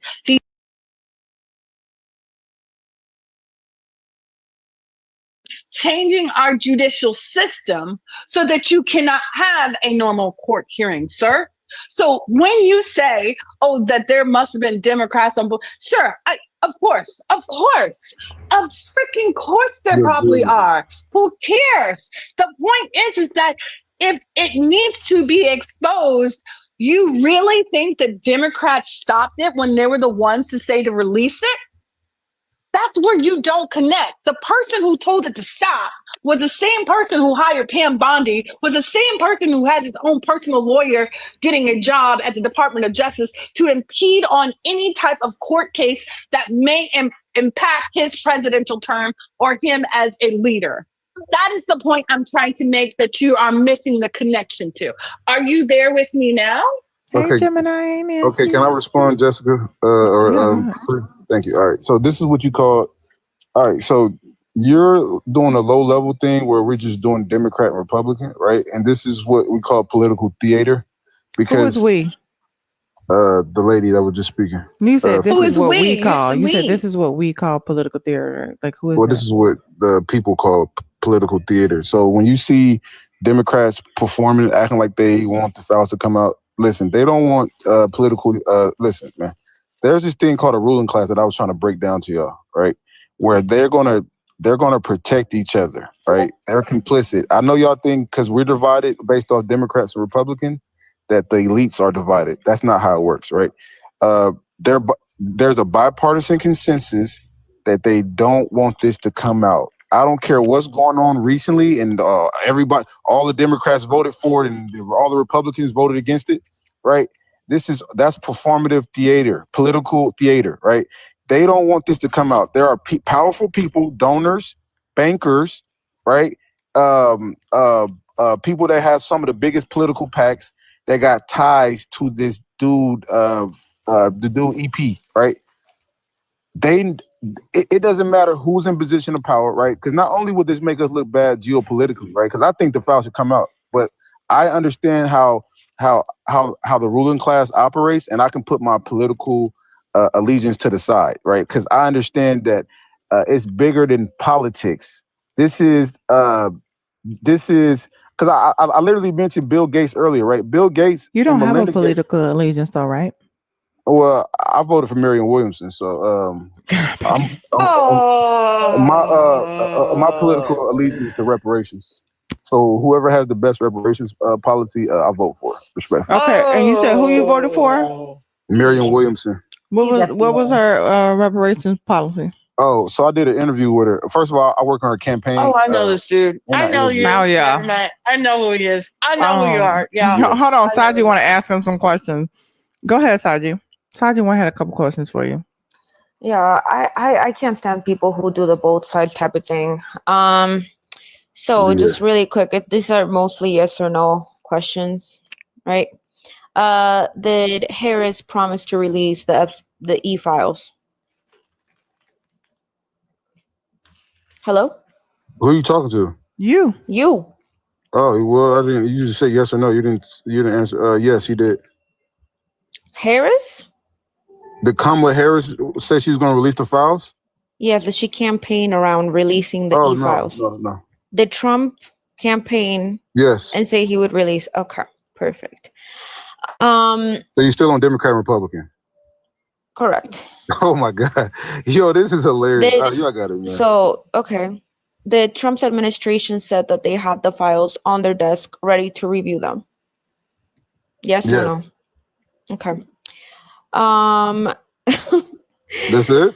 No. That's all you wanted to ask me? No, okay. Chill. You know what, Lou? Dude. You are misogynistic. Yeah. Oh yeah, voting for Marianne Williamson makes me misogynistic. No. No, it wasn't your talking vote. over women. It's your behavior. Wait, what?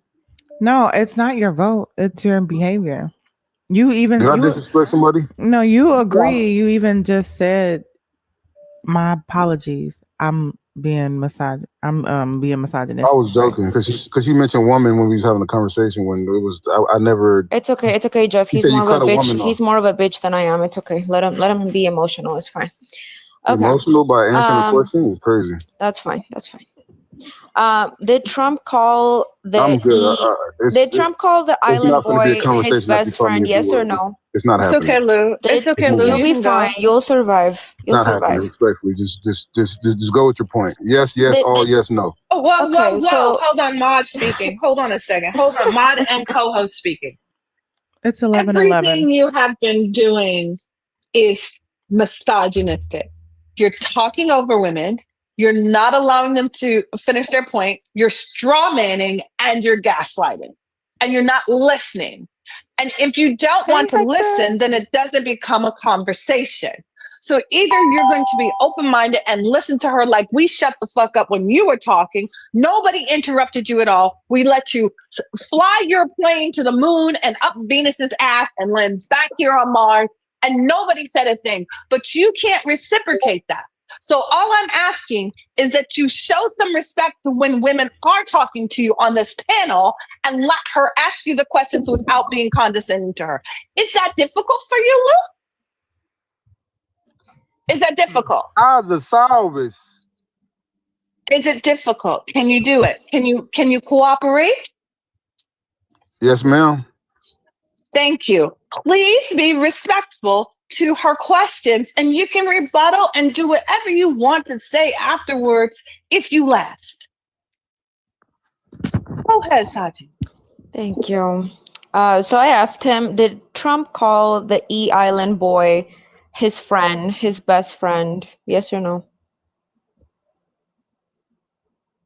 Lou, hurry up. This could be done quickly. You're used to it not lasting more than 3 minutes, so hurry up. Did he call him his best friend, yes or no? Let me answer for him, because yes. Okay, yeah, he okay. Okay. Do we Tell him have Dave said dozens do we have dozens of photos with Trump and Island Boy? Yes, Yes. we do. Yes, We do. Now, if I, right, or if you, Lou, were to be accused of touching children and raping children, right, and there was a list that could absolve you, right, and could prove your innocence, would you release the list? Yes or no? Hello? He's being emotional. He's Exactly. proving He's that he crying on cannot. mute. Yeah, he's proving that he cannot be respectful You in literally talking told to me to you. wait till she done. It's No, I rhetorical didn't. question. No, I I'm didn't. literally No, I asking didn't. you a question. No, I If didn't. there was I a didn't. list, So I can't Lou, win. So wait, when I answer the Lou. question, you gotta say I'm cutting her off. One second. Mashallah. Everybody, please give me a follow if you've not done so. Tap the screen. Let's get up to 100K. We need 8 more hard hands. Everybody take a deep breath. Trump is not releasing the files because he on them. Yep. If he wasn't on them and the Democrats was on them, he damn sure would have been unreleased it. Yep. Anything he could do to destroy the quote unquote Dems. But instead, him and all his buddies are on there. They're not coming out. I don't think they're protecting each other, because any Dem he gets an opportunity to take down, he will. He just wants to protect himself. Period. Miss Jessica, can I ask you a question? You didn't answer any of mine, so that's funny. I agree with everything you're saying. All right. I don't want no smoke. You call me a B word, it's not happening. I'm not having a cordial conversation with you out there, respectfully. It doesn't have to be cordial. Okay, I can take it. I Can don't you? want no smoke. I don't want no smoke. Yeah, y'all gonna have to keep it demure. I don't want no smoke. I apologize. All right, Jessica, can I ask you a question? Mm-hmm. So are there things that the Democrats and Republican elites it's like there's a bipartisan consensus on, like they agree to? And if so, can you name some things that they're like the Democrat elite, Republican elite see eye to eye on? The border bill. The border bill? Yeah. Okay, what else? Health care for everybody. You think Democrats and Republicans agree to that? Mm-hmm. I think it's whatever. I think Trump don't want anybody to have anything. Okay. Anytime they talk, he's telling them, y'all better not vote on that bill. I think they all agreed that the majority of them agreed that the big quote on bullshit bill would be bad for America. So much that he even talked about how he bribes half of them to vote in his favor. Right? Okay. So if you have to get people to vote and bribe them and do favors for them or blackmail allegedly to get them to vote for a bill, that means they were already in alignment with the other party.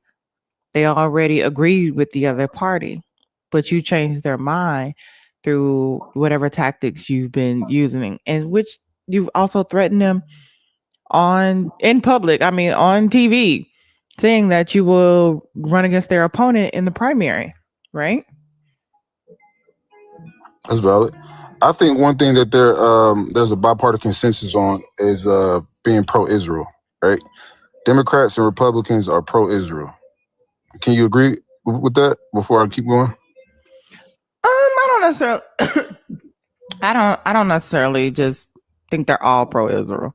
No, I'm saying I think Republicans are. I don't know if all the Democrats are. There's been quite a few that spoke out about the money that they're giving to Israel. Even Marjorie Taylor Greene here lately, she even presented a bill to cut some of the aid that they're sending, not necessarily the defense aid, but offense aid, but she definitely talked about like not sending them as much.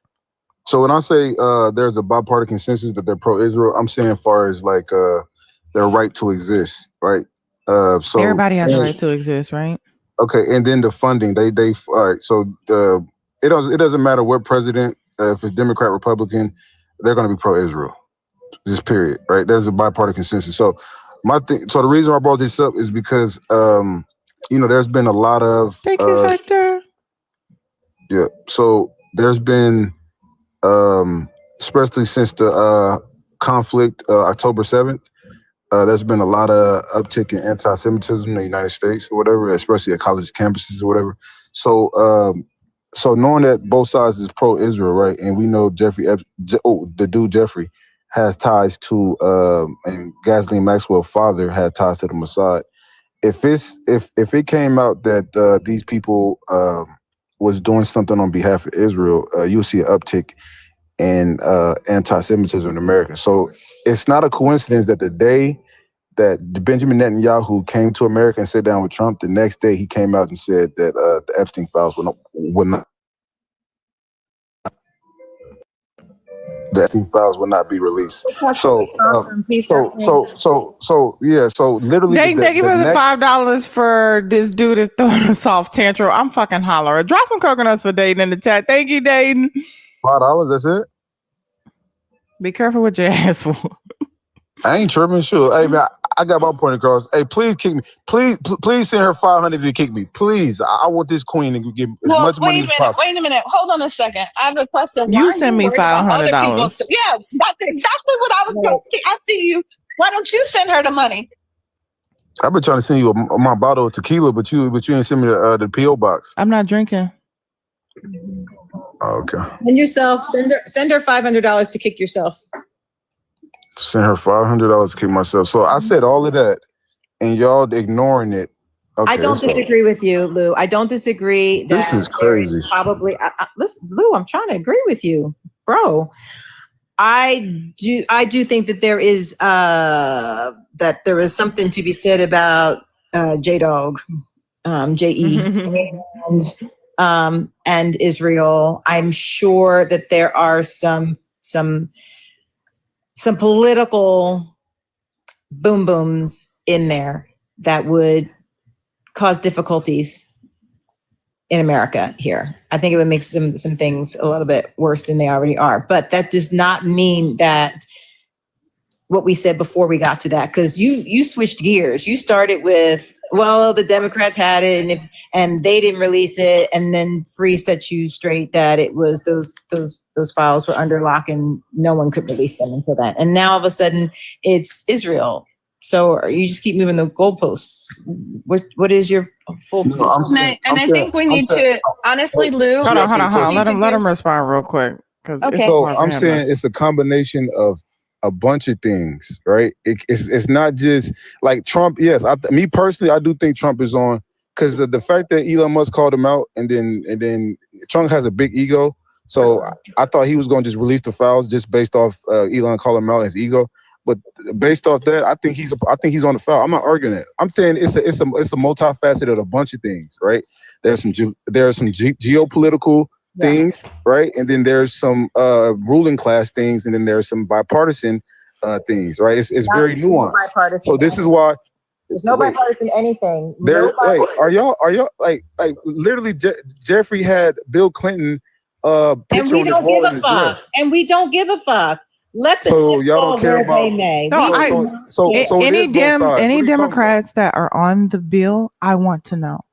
I want We them want out them of here. gone. We Bury want to them. know. We're not like, don't oh, care. don't release our Dems. We don't give a fuck. These are PDF files, right? Yeah, but We want you to know guys- who they are, right? We want to see them. We want to see the list. My thing is, if we're thinking critically, you think if Donald Trump has been in office before, and matter of fact, Mr. E, he was arrested under Donald Trump. He went to he unalived under Donald Trump.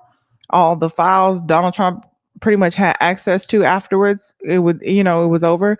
He could have had access to Ghislaine's files all while he was president. And since he's been president, he's actually been on the flight log. He's been on the planes. You think that Donald Trump? I'm not arguing. I said Donald Trump saying. is on the files. That's what I Right. said. I literally said I think he's on the files. But my thing is, you think he didn't know he was on there? Yeah, but so you think he don't know all these other people on there? They see each other in the island. And this is why I implemented the bipartisan consensus part of the argument, right? There's people on both sides that's a part of it. They're not going to listen. They want to maintain power on both sides, right? Because y'all really think these people, the elites, the ruling class, is more divided than American people on politics. They're not. There's no both sides. There was only one administration that ran. No, because I don't care if you don't want to talk to me. You still followed my account, so you can wait. There's no both sides on this because only one administration campaigned on releasing the files. Only one administration is coming out calling it a freaking hoax. Only one administration has dozens of photos with this man. Only one administration has called him his bestie, right? There's no both sides. And there are numerous podcasts from even why didn't they release it under Kash Patel.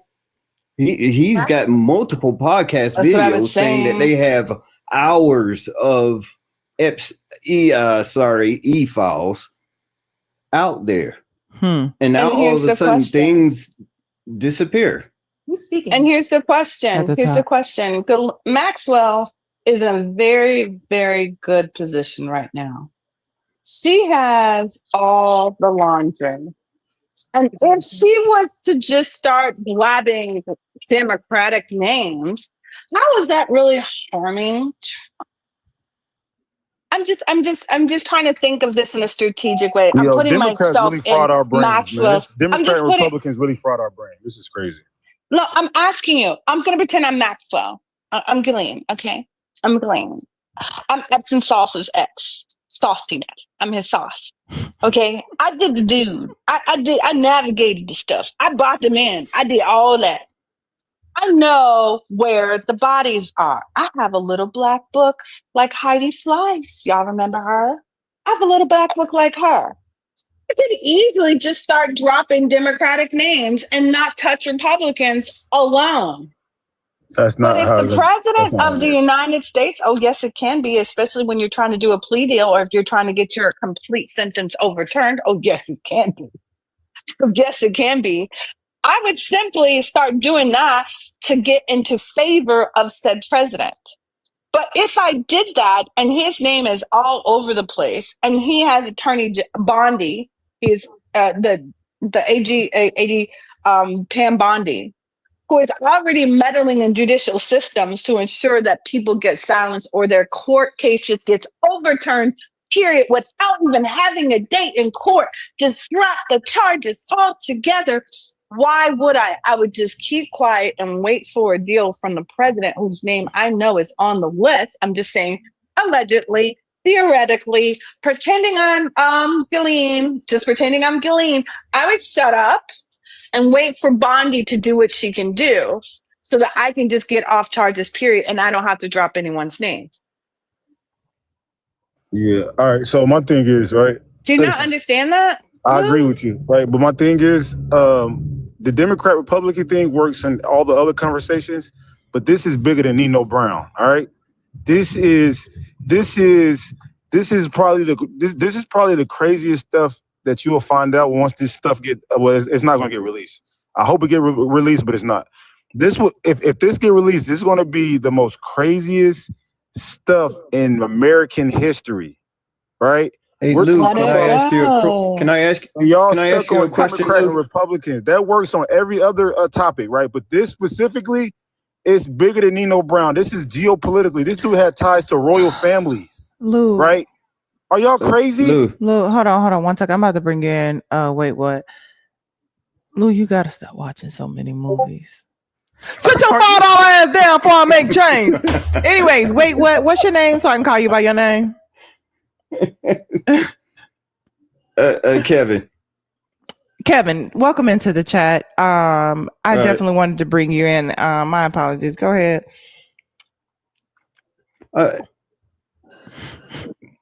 Man, you caught me off guard with that. I'm sorry, a little bit watching too many movies. Y'all remember the episode of Pam when episode of Martin when Pam and Tommy tried to move in together. He kept listening to Lou Rawls all night. She was like, "It's me or Lou or we through." Yeah. Oh my God. But yeah, go ahead. I'm sorry. Looking up more conspiracies. No, Yeah. I don't want us to get thrown off about this whole e-files. They're trying to bring up everything else other than the e-files. You either have to admit that he lied to you throughout his whole campaign, or he's protecting a P3O. So it's going to be either. Mm-hmm. Yep. Now, which one y'all want to go with? Okay, no problem. Just let me know whenever, and I definitely will. Hey, I'll be right back. I love you guys. I have baby time. All right. Good night, Free. Thank you so much. Drop me, guys. Night, Free. Bye. The e-files 100% have nothing. I just wrote it. They're inconsequential to the governing of this country. That is the stick. That is the carrot. That is the thing that they're trying to get our attention on because it's salacious. But meanwhile, we are ignoring the fact they're trying to get Bovee onto a lifetime appointed judgeship. They're trying to appoint this man to the appellate court. He told the DOJ, go F yourself in the face. Them planes are going to take off and fly these immigrants out of here. And I don't care what the DOJ says. Mm-hmm. They're trying to get us to not pay attention to that. That is what happens. Listen, when you vote for or if you're, if you don't, whatever, Lou, who you vote for not only matters in those 4 years, it matters down the line because it's the judges that they appoint that are there in federal court, that are there sometimes as lifetime appointments. That's what matters. How many judges does this administration get to appoint? And this is a really bad judge. And they're trying to get his ass in the appellate so they can get him into SCOTUS. And it's going to be even more effed up than it already is. Mm-hmm. And that is the ball that we need to keep our eye on. Epsom salt shit. Mm-hmm. Hold on really quick. She's a runner, she's a track star. She gon' run away when it gets hard. And Oya, I was about to read your first of all, Johnson Coconuts for Oya. Thank you for the $10 don't know. You want to read it, but it's not him. Matter of fact, I'll read it. She said, "Isn't Lou a PDF file person? You don't remember him? You posted a video about him getting exposed. It's not him. It was a guy named Anonymous. But I know exactly who you're talking about. Oya, Johnson Coconuts for Oya in the chat. Thank you, baby." What did Sanjay said something to me, I think? Oh, I was saying that he ran away because I know you addressed him. Yeah. Here's the thing, right? I feel like the people that voted for Trump, they literally voted for who they thought was a celebrity. He had no qualifications the first time around. So when they heard e-files, they were like, ooh, we're going to get the inside scoop. They acted like they were going to open up like a little magazine and read through and like they thought it was like tea time, right? Mm-hmm. They were going to get some tea. But the way that we are looking at it, we're looking at it from the perspective of there are all of these child abusers out there running free, right? Still having these rings and nobody's calling them out. They haven't faced the justice system. And that's what I'm worried about. I don't care who the hell is in that list. I want them behind bars. Whoever the hell it is. They just wanted the tea. That's it. That's how, and that's still all that they see it as. They're like, oh, who's on there? Blah, blah, blah. Like, that's not how we look at it. And the fact that, like, you pair that up with what Trump is doing right now, trying to mass deport all of these immigrants, right? And citizens. And 430,000 children having gone missing in the hands of the ICE detention centers. Like, this is all paired up. This all is interconnected, and it makes me sick to my stomach. I want to know where these 430,000 children are at right now. Yeah. Where do y'all think they are? But it's about owning the libs. It's about owning the Dems. It's about owning the trans. It's about owning the school system. It's about owning, even though it's hurting me, it's about owning all of them. Yeah. Owning. Because you don't have any control in your own life. You need to try to control somebody else's. Everybody needs fucking therapy. Make therapy normal again. Everybody needs to look inward, because you only want to beat on somebody because of your own trauma. You only want to do all of these things because of your own trauma. You want to own somebody because you can't control your own life. And you want somebody to be just as miserable as you are. Yeah. That old adage, he loves company, is really true.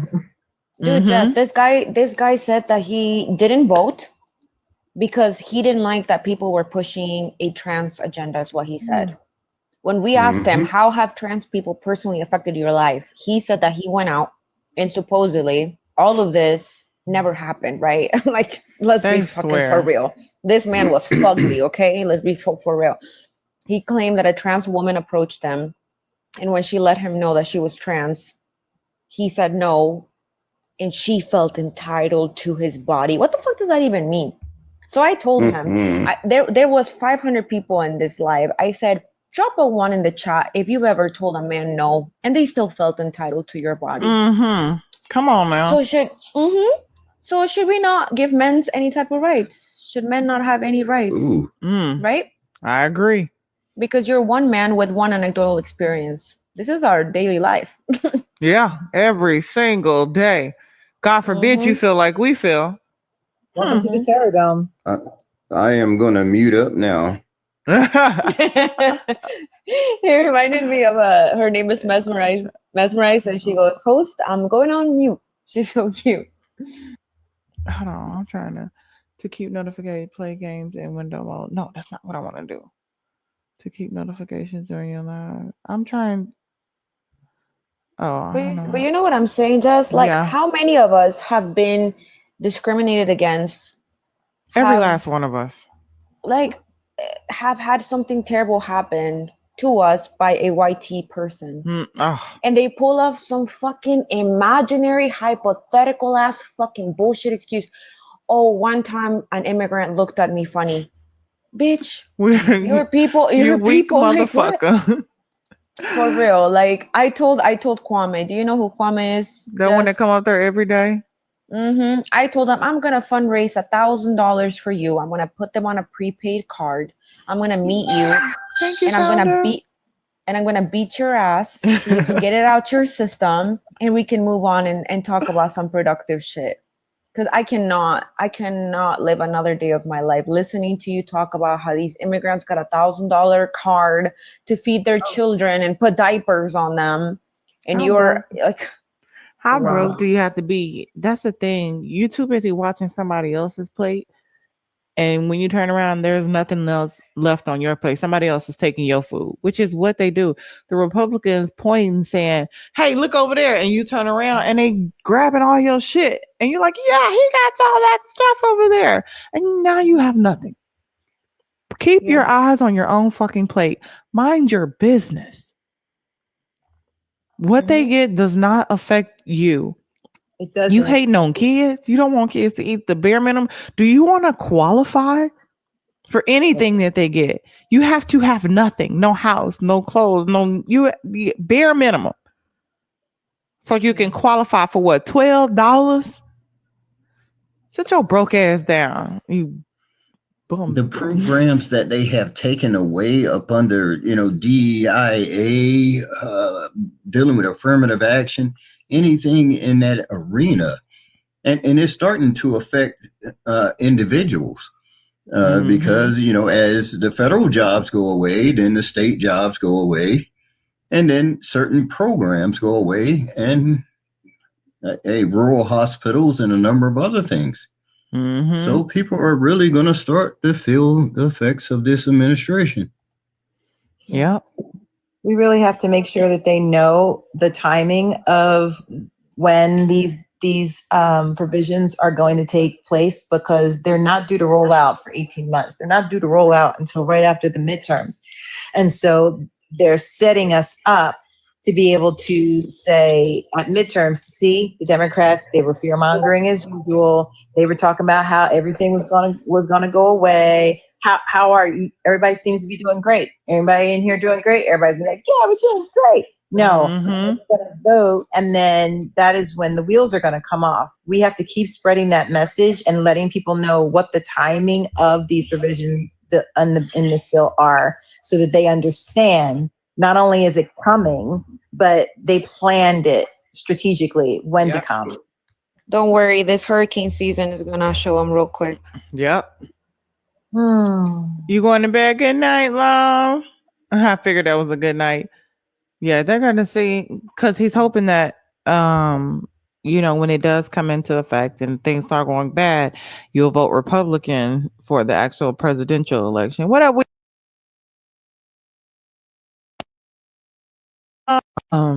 But like you said, they're going to see this hurricane season. And again, I think it's very important, like Stacey said, to just keep reiterating when this goes into effect. Because they still like to say, see, it's not affecting my Medicaid. Oh, it will. Yeah, they're like, look at the stock market. Look at it. I'm like, okay. All right. How many stocks do you have? How's your portfolio looking? Strong to quite strong? Shut up. That's the thing. They don't even be having nothing in stock. Okay. Talking about some Bitcoin. You only got one whole share of Bitcoin, not a half a share, not a quarter of a share. Like, bro, you can't fool me. A share of Bitcoin is $100,000, or roughly about 117,000. Yeah. So I know you ain't got one. I think that what Tesla is, like 200, 300, 400, maybe. You ain't got one of those. You're worried about the wrong thing, boo boo. And they're coming up here with their t-shirts that are all loose at the neck. Like we're gonna believe. Oh my God. That visual. Oh, I just got a cramp. I'm cramping up. Listen, my brain works in very crazy ways. I see all the things. That's why I have to put my meme so y'all can see what I'm thinking. I be cracking up too. People loose neck t-shirt. Loose neck t-shirt. Oh, there's one guy that lost a bunch of weight and did not buy any clothes, and we'd be out at the bar, and I'm like, bruh, we got see the button. What is happening? Can't you wash it in hot water and dry it for a long time? You try to shrink that on down with your U-neck. With your U-neck, exactly. You're looking very relaxed. I think we have to keep reminding people, like when they're talking about how, all the illegals, no one's losing their health care, no one's losing their Medicaid. It's just the illegals, because you have government officials like Caroline up there talking every day, and Pam Bondi and all of the rest of them talking about these millions of illegals that are taking federal Medicaid. It's like they do not. First of all, you need a Social Security number to get Medicaid. Let's start there. Thank you. Undocumented immigrants don't have a Social Security number. They have an ITIN number so that they can work. Undocumented is not a gotaway. Undocumented is not illegal. Undocumented is not fully documented. And most of these undocumented immigrants have come over. They've met with Border Patrol. They filled out the paperwork. They've got their court date, what have you. They're in the process. They're doing it the right way. Mm-hmm. But you are being convinced that they have snuck over the funds, chopped the fence, come in the back door, strapped themselves to the bottom of the semi-trailer, hidden the trunk in the hay bale, and all the other shit. That is not what's happening. Oh my God. Can I add something else that doesn't really get talked about very much? It's not just the undocumented immigrants, right? Even if you have a green card, you have to wait usually 5 years before you can even apply. So you have to have your social security number for at least 5 years after you get your green card, which Correct. is around the time people will apply for their citizenship. Correct. To get Medicaid. So Correct. this is how dumb these people are. And you know what? Sometimes even talking to these stupid ass Latinos for Trump, you're like, this doesn't apply to me. I am naturalized. I am a citizen. I got a green card. I'm like, did they or did they not say that the alligators were gonna have 65 million freaking meals? Are you not part of the 65 million? Google 65 million. Because like, as what far as part I do you know- not understand? Yeah, like, do you think you're fucking European? Dude, these people piss me off. I swear to God. I'm glad I haven't run across one. Well, no, actually, I talked to Debonair today. Oh, my Lord. State Medicaid covers the bare minimum. And when they have to go to the hospital, they're getting care that's EMTALA. EMTALA covers everyone, right? So this is just stabilizing emergency care. Like when somebody gets fucked up climbing off that wall and they break their leg, Border Patrol takes their ass to the hospital and they patch them up and they send them packing right on the other side, right? They send them back. So it's very little money and it's only state money. No federal dollars can go to undocumented immigrants. It's not a thing.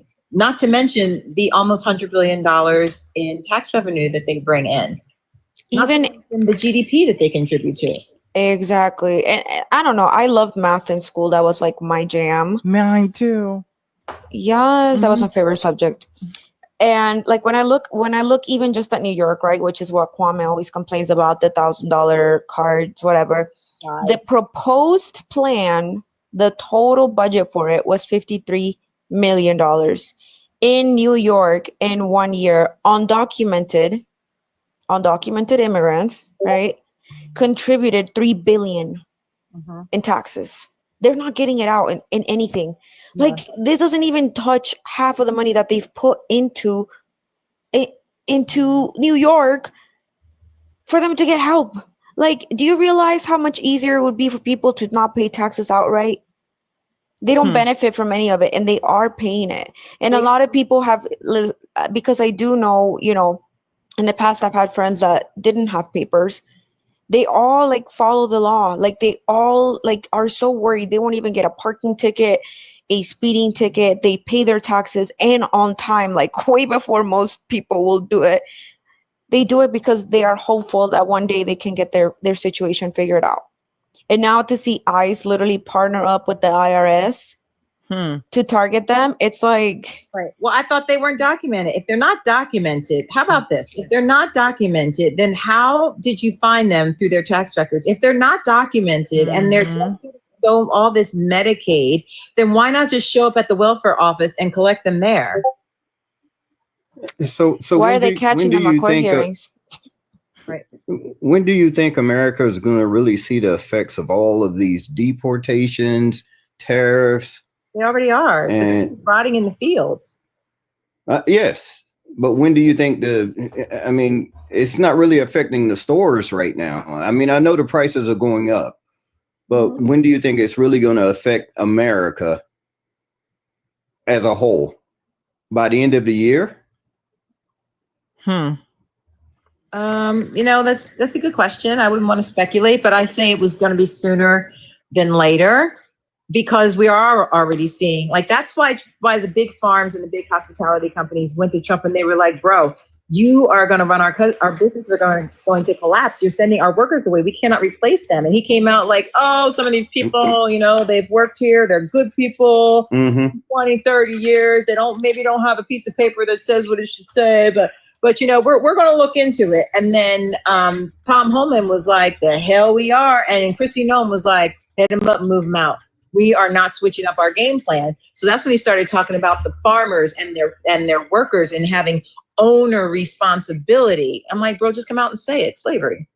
Yep. I'm gonna give it 3 months for your timeline. I'm gonna give it 3 months because during the next 3 months, right? It's like for a lot of places, is quote unquote still warm months, still months that you can cultivate in, right? We're gonna be seeing hurricanes, avalanches, floods, tornadoes, earthquakes. The next 3 months. And then as soon as winter hits, you're going to see the results of, all of these fields having produce go to waste. You're going to start seeing people, just having simple illnesses like the flu or maybe the C-19 thing. I give it 3 months before we go into like a big ass crisis. Not that we don't already are. Yeah, because we're going into winter. We change seasons. People begin to get sick.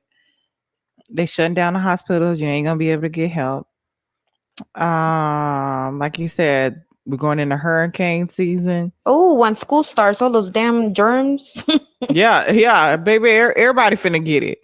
Mm-hmm. We about to see. I got high hopes for you. We gonna see. Oh, I won. Oh, the job losses as well. Mm-hmm. Say, oh yeah. Did you just call Drake? I know, and I hate to. Technically, I didn't quote Drake. I quoted Quentin Miller. I quoted Daylight. I quoted one of his writers. All of his greatest songs, like Quentin Miller is responsible for. I heard a lot of Nothing Was Ever the Same. So I'm quoting his writers, not necessarily him. Yeah. Now, if I quote this new Drake, that would be Drake because now he's trying to write, which is why nothing is landing. This is why it's like nailing Jello to the wall. But that's old Drake, Bombastic which ain't Drake. Side-Eye.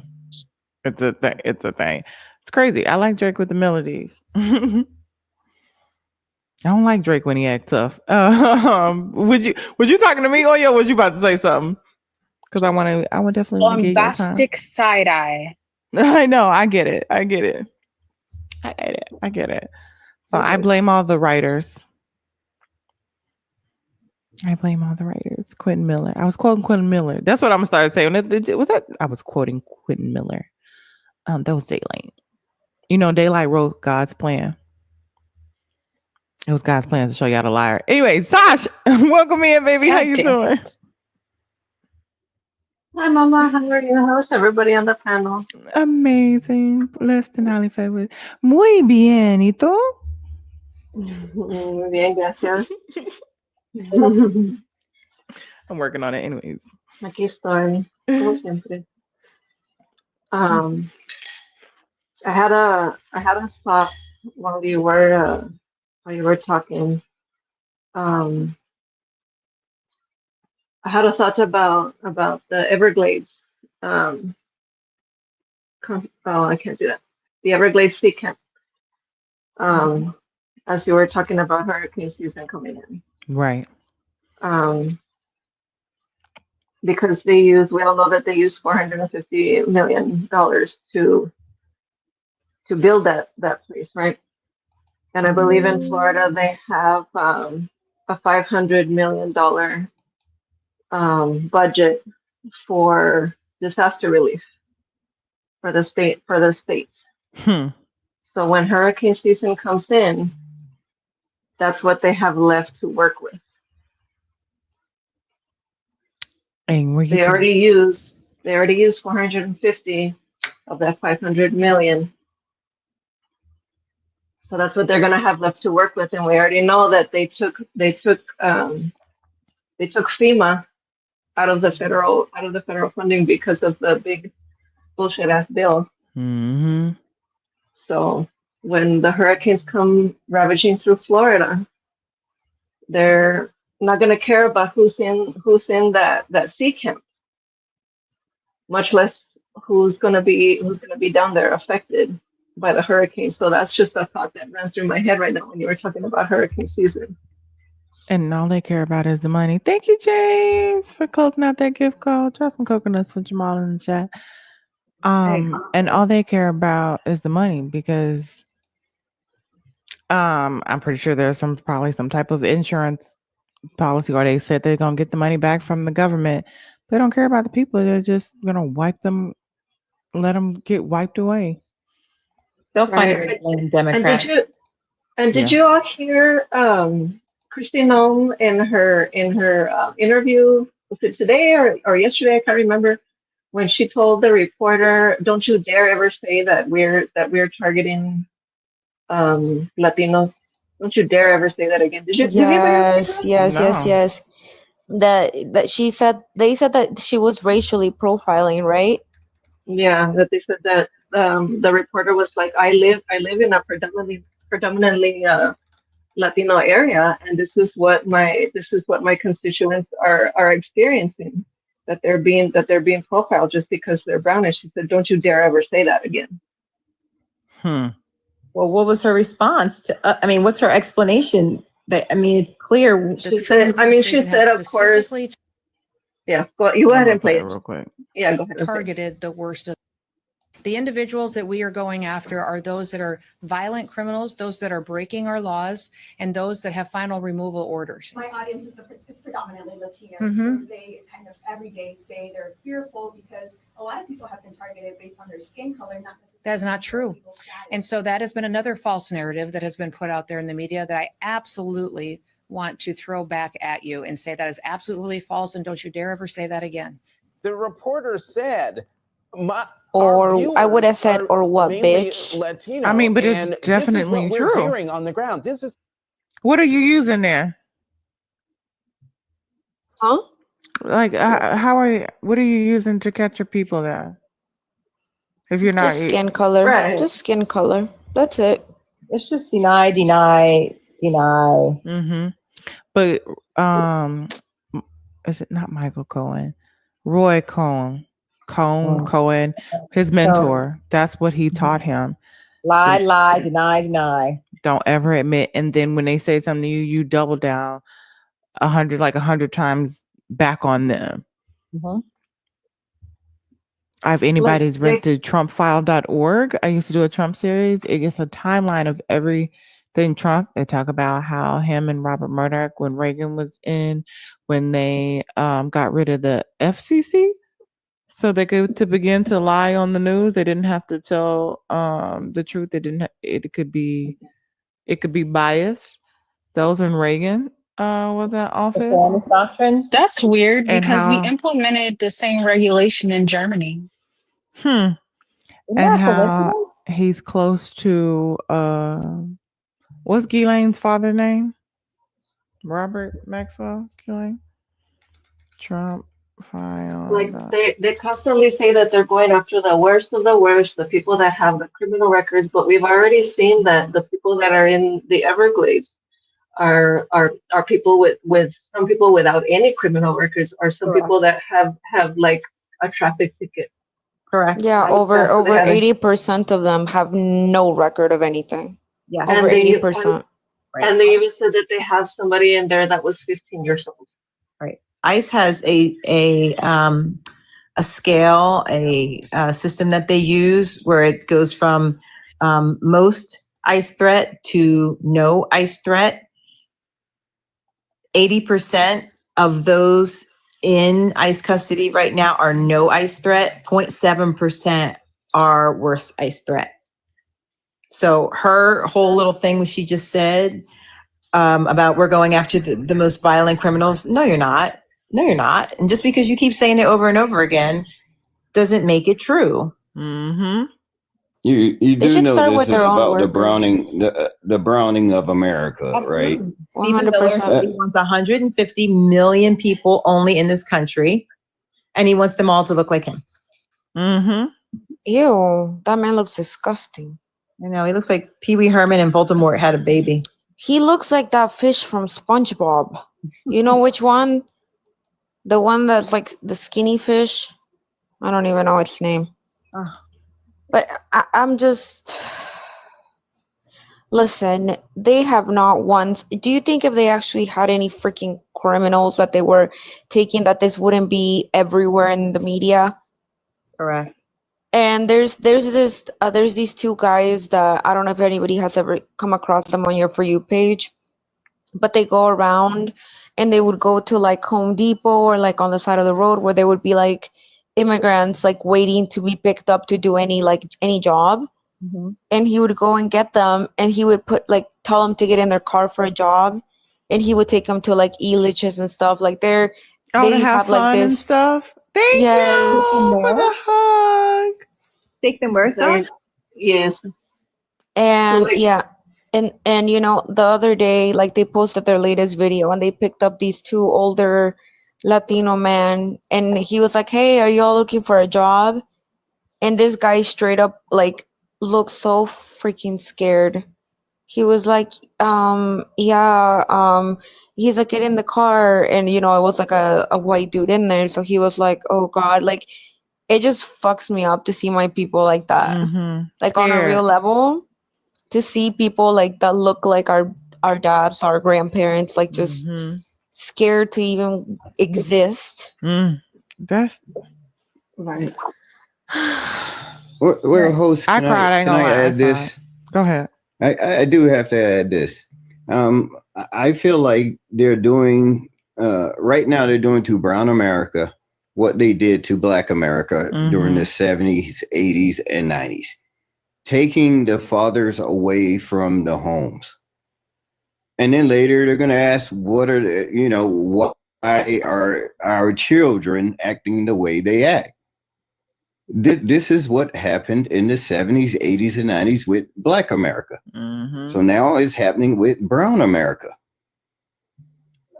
And they're getting away with it. Except they're putting them in concentration camps or sending them to countries they've never been to before. TikTok Shop is awesome, my babe. I got some good stuff in TikTok Shop, y'all. Yeah, I don't say this shit in front of the ops, but like, you know what I'm saying? Like, and I heard for all of our people, minus the white tea, they can go fuck off. But, you know, like seeing the videos of the children, like you're saying, Wade or Kevin, saying like, I don't know what I'm going to eat. I don't know where I'm going to live. Being left on the freaking street. Or in the immigration courts, and they're being questioned by immigration judges. Like, do you know why you're here? And they're sitting there. They don't even know what they're saying. They're dangling on the chair. They're like, do you understand why you're here?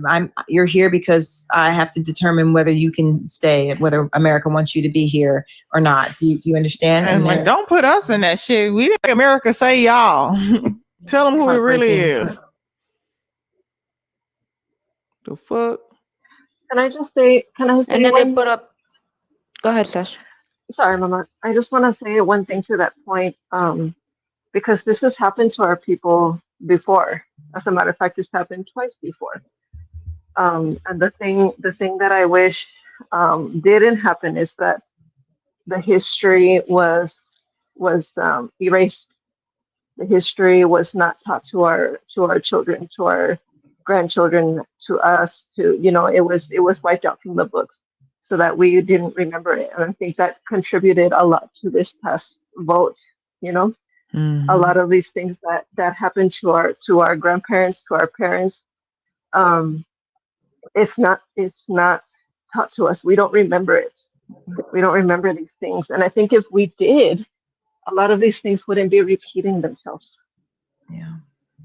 They have whitewashed it. It's become folklore, right? It's just become the story that get passed down through generations, but you cannot reference it in material anywhere. They just had the letter that was sent out to the parents in Florida, basically saying this law that was passed down there, that parents basically have the right to determine and opt their children out, which has always been a thing.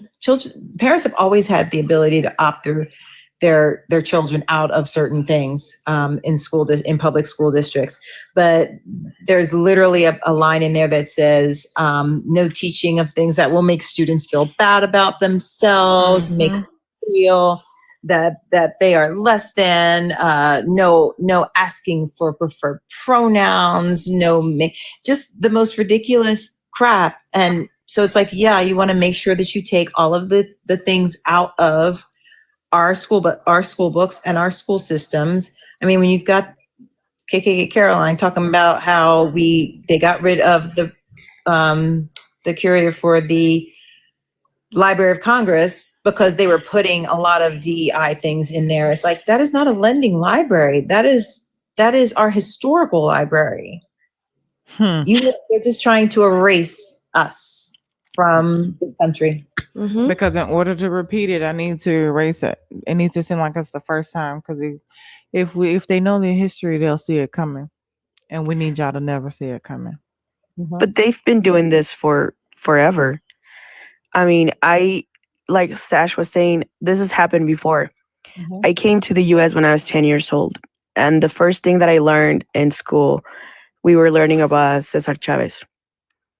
And I learned about how he fought for the rights of farmers and union and all this stuff. But I never learned that they were also targeting undocumented immigrants. You know, this Mexican American people were targeting Mexican Americans, undocumented immigrants.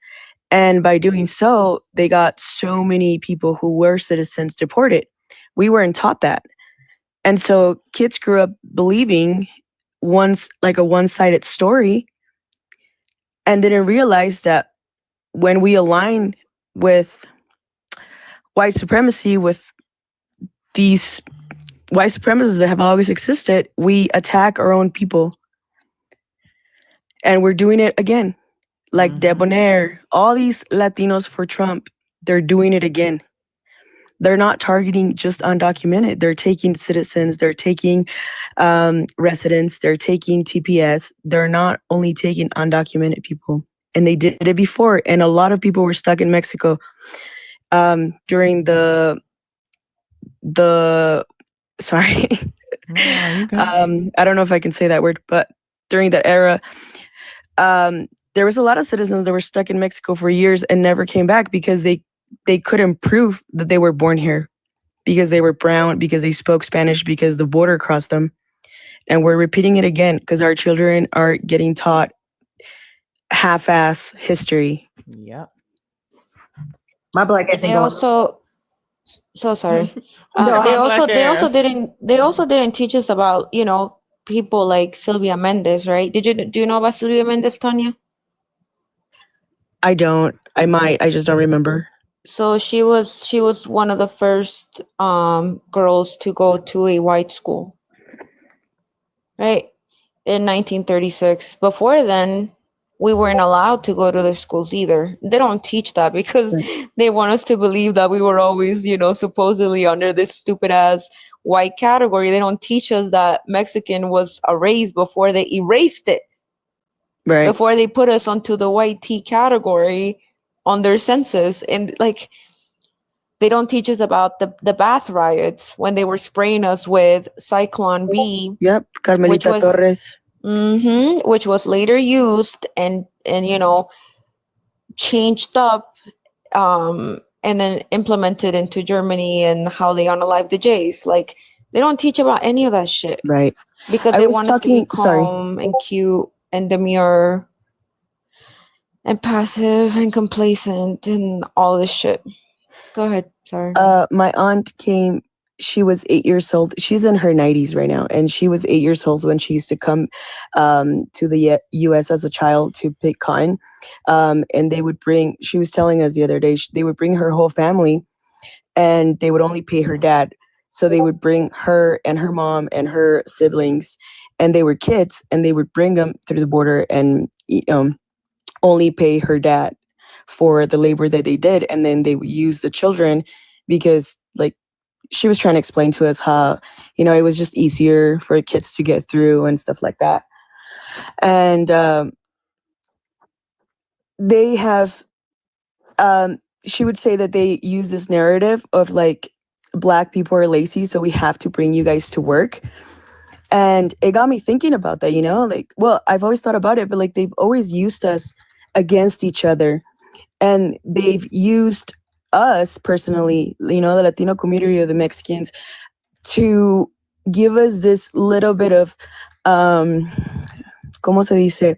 Like they're trying to like tell us you're a little bit better than Black people. You know what I mean? And you're here because they don't want to do these jobs, and we really need you to be here. And this is why, you know, we don't hire them. And this is why because I've heard this for so long, right? Like I've talked about this before. I understand colorism is a huge part, but this is a narrative that has been taught for my aunt's 90 something, like for what, forever. So they couldn't have enslaved people anymore. And they just continue this like cycle of abuse where if you cannot be my slave, well, now I'm not going to allow you to have a job, and I'm going to use these other people to continue to, I'm trying to translate it and I'm just thinking in Spanish in my head. I'm sorry.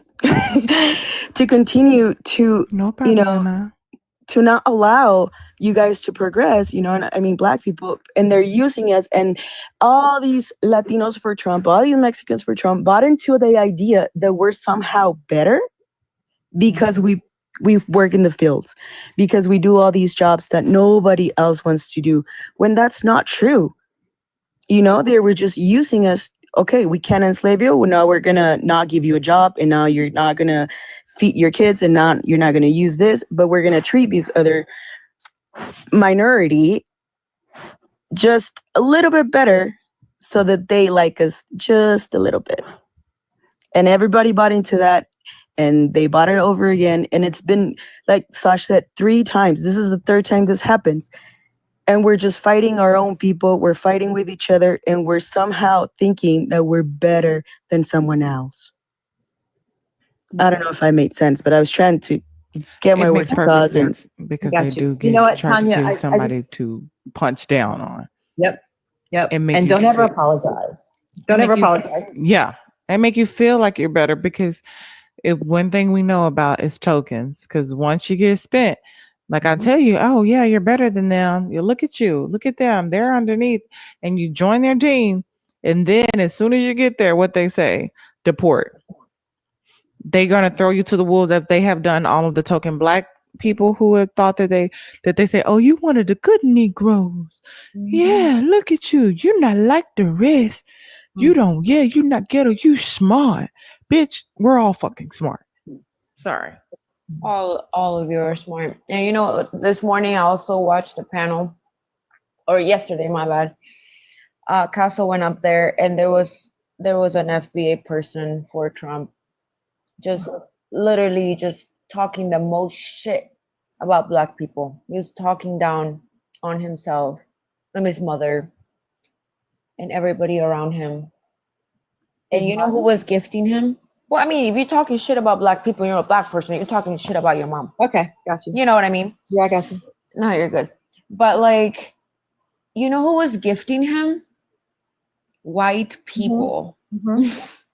Bro, like, how it's can all you a not grift. see that? How can It's you a not grift. see that?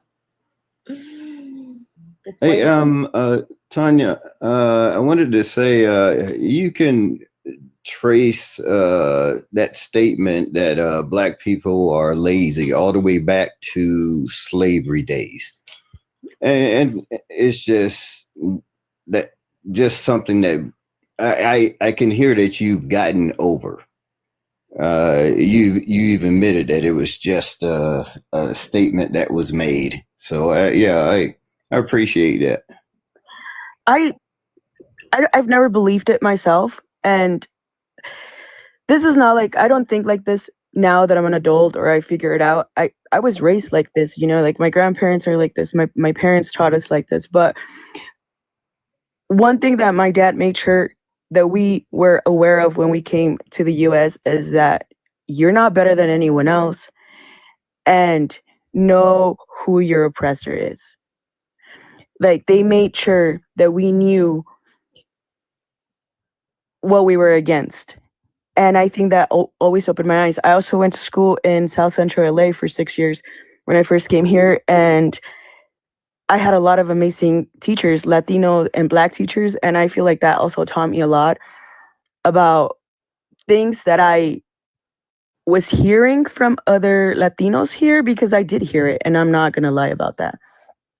There was always that, like, oh, es que, you know, ellos no trabajan, they don't work, they just get welfare, they get all this, and it's crazy to believe something like that, you know, like Caso says on his life all the time. How are they paying their rent then? You know, how are they buying things? It doesn't make sense. You can't buy that with food stamps. You can't pay your rent with food stamps. You can't do all this stuff. Like, it's just not logical to think like that. And I think these kids, or these adults now, Latinos for Trump, were raised by parents who are ignorant, who are uneducated. And it's a fact. You're not going to change my mind about that. They are raised by parents who probably didn't finish school, who probably came here very young, who were fearmonger into believing these ideas, and raised their kids like that. And What is that it's one sad. saying, Tanya? It's absolutely sad. What is that one saying people say, like, when someone like farts and then they blame it on someone else? It's like, is it who smelt it? Whoever smelt it dealt it. Yeah, whoever smelt it dealt it. When these people walk around talking about, oh, look, Black people, immigrants, they're getting food stamps. Bitch, it's you. It's you white tea people. When they walk around saying, oh, look at these criminals, look at these SAers, these smug addicts. Bitch, it's you. It's you white tea people. Like, everything they've ever said was a reflection of who they were. But I'll tell you this, Tanya, I have a kind of a opposite experience than you. I was the parent and I was the teacher, like, to my family, but I was that way since I was little. I always questioned shit. I was that kid walking around going, why? But why? Why? You know, and like shit never made sense. And I, you know, in school, like I talked to, I think I talked to Jess about this, but I just kept hearing all the time, I don't like Mexicans, but I like you. And I never once took that as a fucking compliment. I was like, what the fuck you mean? All my people are smart. Mhm. We're all good. Like, just because, you know what I mean? Like, stop othering yourself. An insult to one of you is an insult to all of you. Mhm. You know what I mean? Right. And I mean, like, for like Debonair was talking, and I just, oh my God, he's just fucking ignorant. But if you are aware of things going on outside of the US, you're aware that people are extremely educated outside of the US. You know, they might not have jobs, they might not have what's available here in the US, because a lot of us come here for economic reasons. You know, we come here for a better life because we can't make the same amount of money that we're making here in Mexico. You know, you're talking about $7.25, you're making over there $2-3 an hour. So, you know, you're paying a worker here $7.25. That's a lot more than they're working in their country. But a lot of undocumented immigrants, they've gone to school. They're extremely educated, you know, and a lot of people don't know this because they're raised to believe that we're not. It's just like a lot of people didn't even know that Black women were the most educated in the country. No, everybody was like, what? Oh, that's not true. Excuse me, like, where the fuck have you been? That's why YT men are so mad right now, because they can't compete with us. And now that they've taken everything away, that's like making the playing field in their eyes even, and we're still kicking their ass. That's why they're trying to marry us off when we're 12 and make sure that we're home and not working in out there competing with them and making them look bad. They don't want us graduating. They don't want. That's why they're attacking the schools. I mean, they already knew. Even with the Yales and all this, the white tees still end up dumb. Even with all the oppression and everything, the Black women still prevailed. That's why they're attacking the schools. It's to keep us down. They're becoming doctors, lawyers, educators. They can't. They say we can't have this shit. But that's the beauty part. When y'all, especially when y'all leave us the fuck alone, you get stuff like Black Wall Street. You think the education is really gonna tear us down? Because guess what? Black women have been getting the education. We're just gonna teach our own. Then Right. we get to give our own curriculum. Then we have our own standards. Then we can become innovative. We can get creative. Everything that you use to oppress us only makes us stronger. So if you really wanted to quote unquote oppress us or keep us down, make life easier so we would stop trying so hard. How about that? How Exactly. about try that But one? Because yeah, that's but exactly just why white people stop trying. Because they had everything handed to them. Yeah. I mean, I live surrounded by them. I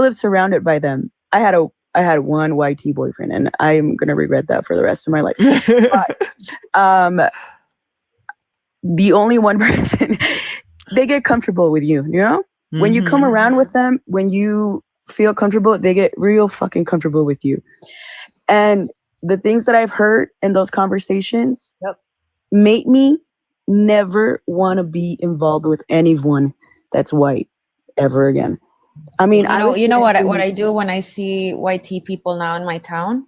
I'm like, you know what? I hate being in this town. I'm like, people voting for Trump, and then I stare at them like just waiting for them to say something.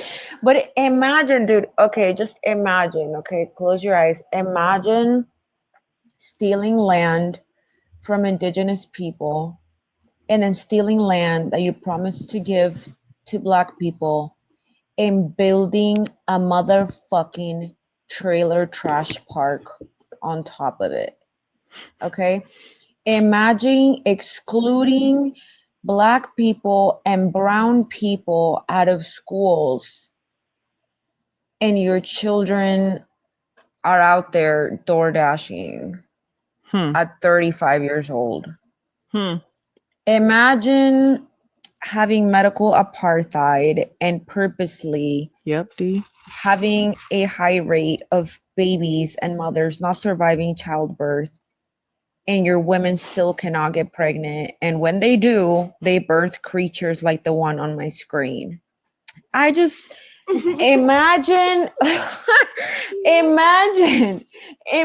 500 fucking years and y'all come here and complain to us. Like, I can't understand this. These people will literally put their mother into a crock pot and cook her, these sickos, before they come up with an original recipe of their own.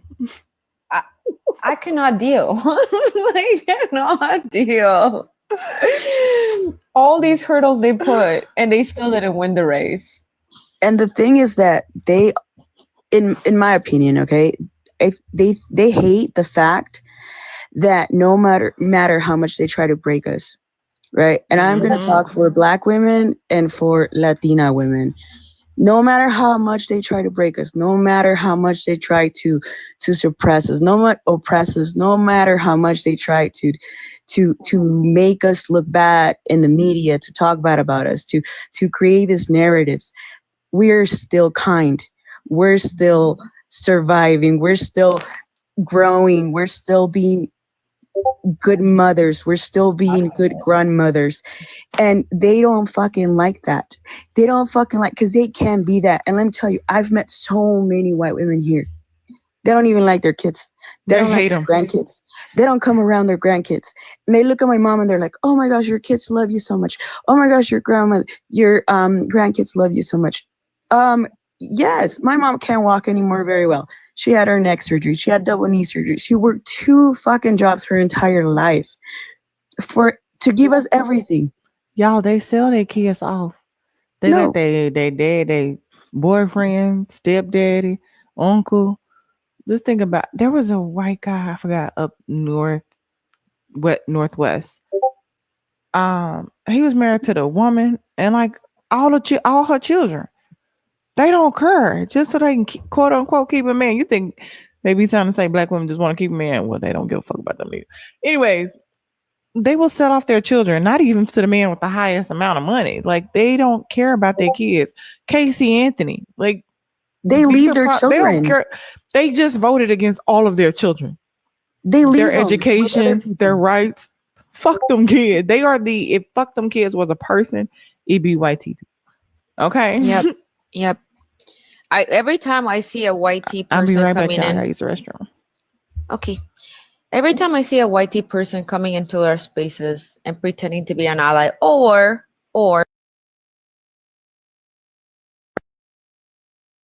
being an op, I'm like, you are in our business. You are always around Black and brown people's business, but you will not go check in on your husband touching on your daughter. One thing I'm always going to remember, it's the words they use when they talk to my mother. You know what I mean? My mom, she used to sell food, and, you know, they'd hire her, would go to their house, and I always helped her out. She's like, hey, I have, you know, comida Saturday. We got to go serve. Okay, I'm coming. I'm speaking for her, right? She's cooking. She makes all the food. I'm talking to the people. And something I'm never going to forget and how these people talk to my mother. Like she's a maid. Like I can just take you if I wanted to. And these men just come up to her all the time and they say, oh, I wish I could just take you home with me. What? And they think this is like a compliment. It's not. You can say how much you charge. I want to hire you. Your food is good. I wish I could take you home with me. And these white women and this white men say this shit to her all the time. I wish I could just have you at my house all the time. And I'm like, that is not what you think it is. That is not a fucking compliment. Yeah. And that is something that I'm never going to forget, because they don't see us as equal. They don't see us as people. They see us as servants. They see us as the person that's going to clean our house, the person that's going to serve me food. Beneath them. Yes, beneath them. Always. When they can't even fucking cook. It's more than beneath them. These white tea people see other people as property. They never stop. It's within their fucked up genes. And that's why they're not speaking up right now. That's why they're not speaking up, and they're not going to speak up because they're so comfortable seeing us that way. Yeah, whenever I'm around them, I'm like, I have many biracial family members and multicultural family members, and I was engaged to a white man not long ago. I was like, yeah, next time around, if it happens, I'm like, he don't have to be black, but he definitely has to be blue. But anyway, whenever we would be in a large crowd, or maybe not even a large crowd, but I always felt like they were just one Miller Lite away. Just 1 millilight away from saying some shit, saying the quiet part out loud, and you can just never relax. You never feel like you can be yourself because you feel like you're like they're holding back. Right. What are they going to say when I leave? What will the conversation be when I leave? And when will they have one too many Miller Lights or Coors Lights? And then that shit comes flying out of their face. And then you make eye contact and it's like, yeah, I heard that. What are we going to do now? What are we going to do about it? Because something's going down. You know, when Sash was talking about the Home Depot thing, this guy that I was dating, like, I'm just telling you, these are words that are, my mom always says, you just need to let it go, but I'm never going to let it go. You know, never going to let it go, because if I let it go, then I get comfortable. And then yeah. And I'm not going to forget it ever. But I think he was just comfortable, you know, and he was just talking about his past with me. And he's like, yeah, when we were younger, me and my friends used to do this thing that we thought it was really funny. And he's like, I don't want you to get offended. And I'm like, yeah, fuck, he's going to say something fucking racist. And he's like, we used to go to Home Depot in Salt Lake City. I live in Utah, Salt Lake City. And you know how there's a bunch of Mexicans outside? I'm like, right. And he's like, well, we used to pull up the truck and we used to call him over. And when they jumped in the truck, we would just start screaming, La migra, la migra, la migra. And he started laughing, like freaking this laugh, like he was the funniest shit he's ever said in his life. And I just looked at him and I said, that's not funny. That's fucking racist, actually. And that's fucked up. That's seriously fucked up. And he's like, you're not gonna laugh? You don't think that's funny? I'm like, I don't fucking think that's funny at all. Like, these are people trying to earn money. And he's like, well, we just think it was fun. We were young and stupid. And I just like went home. And I think that was the point where I was just like, I can be here. You know, like, I'm not going to be laughing at a joke to fit in. I'm not like that. And this is not okay. And it just, I was already very, like, not wanting to date a white man ever. And then that just brought it, because my parents are very traditional Mexican. So I have a lot of culture things that we do and things like that. And so, you know, I don't want to teach them that. But on top of that, like, you know, being around his family and things. And like you said, there's always that little, you smile a little too hard and they just get a little too fucking comfortable. Mm-hmm. Mm-hmm. And I'm like, nope, I'm not bringing that into my house. I'm not bringing that around my parents. I'm not having children and having them learn this shit. No.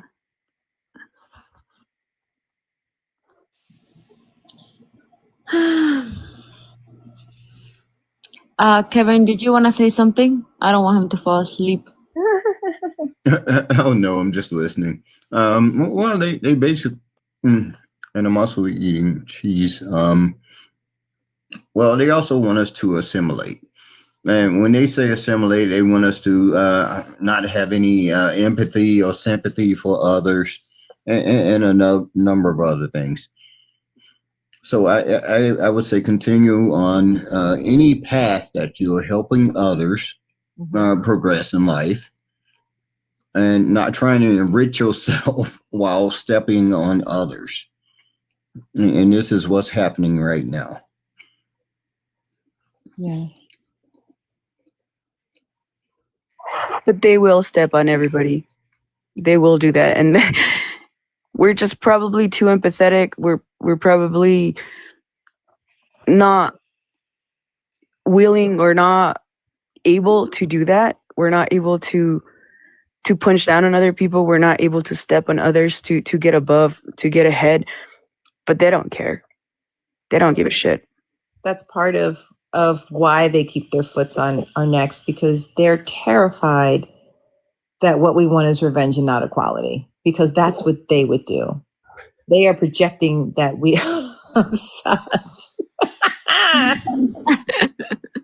they are projecting their behavior onto us. If we wanted to, we could have a long time ago. It's just not in our nature. That's not what the ancestors poured into us. Listen, this is why they are the ones with the, you know, I agree. with the caveman DNA. Cro-Magnon Marjorie over here. Mm-hmm. Yeah, this is them. They're the ones that never went through the evolution. Okay, they got stuck. That's why they like humanity. I'm telling you, these people, think about their women. Okay, like their women have been, they don't even know it. Their women have been told by their men that they are meant to stay home and be housewives. And again, the majority of these people, like the one on my screen, they don't even have motherly instincts, right? We talked about this. They will hear what's happening in the next room and not feel the need to go cut off his you know what. Okay? Okay. They don't have that nurturing feeling within them. They don't have that motherly feeling within them. Like, even women from our community that don't want to have kids, if they see a child suffering or a child in need in the moment, they will feel that pull to help them. They don't have that. I read this story today, so trigger warning. We were talking about it in Caso's live. Welcome back, Queen. I don't know if you guys want me to go into this because it's kind of bad. Oh, it's really bad. Saj, like, but this. Is it a What do trigger you- warning? can I tell you something? Is a trigger warning. Go ahead, Tony. Wouldn't you be that hateful though if you came home from school to some nasty ass meatloaf every day though? Yeah, I never, and I would never. Listen, I've never. That was weird to me. My bad, y'all. You're good.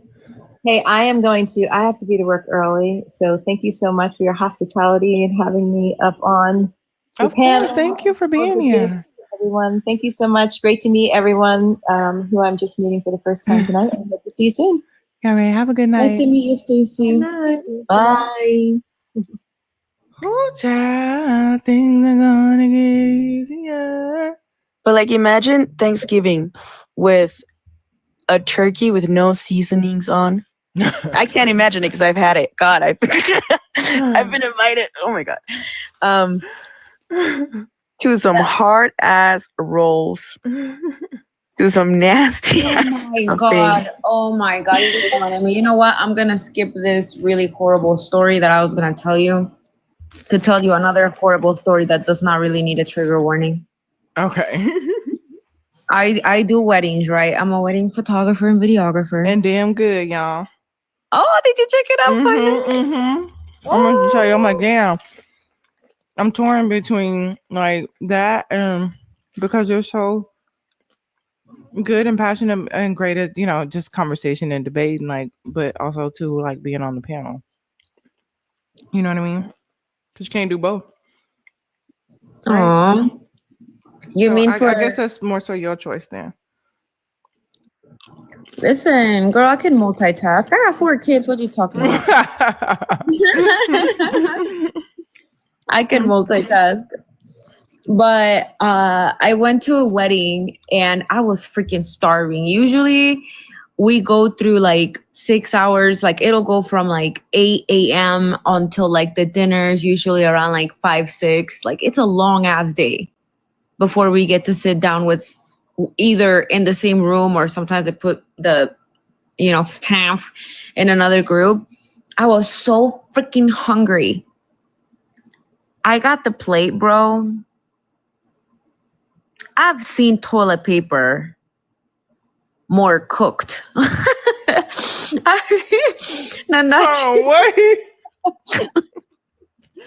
Wait, what? What the hell? I've seen toilet paper with more of a hue straight out the bag than this motherfucking chicken. I cut into it. That thing, I couldn't even cut into it. It was so rubbery. It was still alive. What the hell? What the hell are you on? Are you kidding me? Cooking toilet paper is diabolical, right? I have a horror story too. Let me tell you. When I first came to Utah, I was 16. Oh, my bad, y'all. And I was in high school. I used to play water polo in LA. And when I came here, I tried out for the team. My brother and I were the only non-white, non-Mormon kids in the team. And every Tuesday they have Taco Tuesday. Like this is a thing here in Utah, okay? Taco Tuesday is a huge thing. And this lady was like, "Oh my gosh, you guys are Mexican. We're having Taco Tuesday at my house this week, And my mom's like, "No." But I was like, "Well, the whole team's going, and like convinced my mom because she didn't let us go nowhere. And I'm like, "Mom, they're having tacos. Like, come on, let us go. She let us go. I get to this house. They washed the ground beef. After it was cooked, they washed it to get the grease off. What the? And then, like, I was watching the lady cook it, I was like, I was like, I wanted to call my mom to come get me, but then I knew she was going to be pissed. But she washed the meat. Okay, she cooked it, she washed it. There was no seasonings in it. She didn't cook it with salt. She didn't cook it with onion. She didn't cook it with garlic. She didn't put nothing in it. And I was like, oh, that's how you guys cook it? Okay. And she washed it. She just washing to be washing. Yeah, she took the grease off because that's what they do here. They will wash everything but their ass. I swear. Then she added a packet of taco seasoning to the meat, and just heat it up again after it was washed. And I'm just like, okay, maybe it's good. Maybe it's going to be good. They laid it out. They put some big chunk tomatoes from a can. They put some cheddar cheese in a bowl and some lettuce from a bag and some salt, like canned salsa, like the salsa you buy at the store with chips and shit. And they pulled out a bag of flour tortillas and they didn't even warm them up. They just put the meat and everything in a cold ass tortilla, and I was like, I don't want it because I was like, the most diabolical part about this story? The most diabolical. I'm sorry, Jess. The most diabolical part about this story is she said they do this every Tuesday night. They do this shit every Tuesday, bro. And then hold on. My mom always said, don't eat cold flour tortillas because they get stuck in your tripas, right? And I was looking at this lady and I was telling my brother, like, don't eat it. Don't eat it. And she was like, this is how we eat it. We just put it in there. And I'm like, it's cold. Like the meat's cold. The cheese is cold. The tortilla, it's cold. So then I grab a taco because I was like, fuck, I'm not going to be rude, I ate the taco and I went home and I told my mom. And every Tuesday they were like, are you coming over for Taco Tuesday? Like, no. Hell no. My mom said I can't come over no more. I'm on punishment on Tuesdays. That's crazy. You know what I'm saying? Go figure. I would have been rude. Yeah, I would have been right there with you. I'm like, no. That probably looked going in the same way it came out. You know the worst part about this? If they will eat that shit and still get that fat. No, they get excited. Like how Utah is now y'all finna start juicing in real life. A whole ass different country, okay? I had a bigger. Listen, sorry, hold on, Tanya. Because how is our food so delicious and we don't get this big?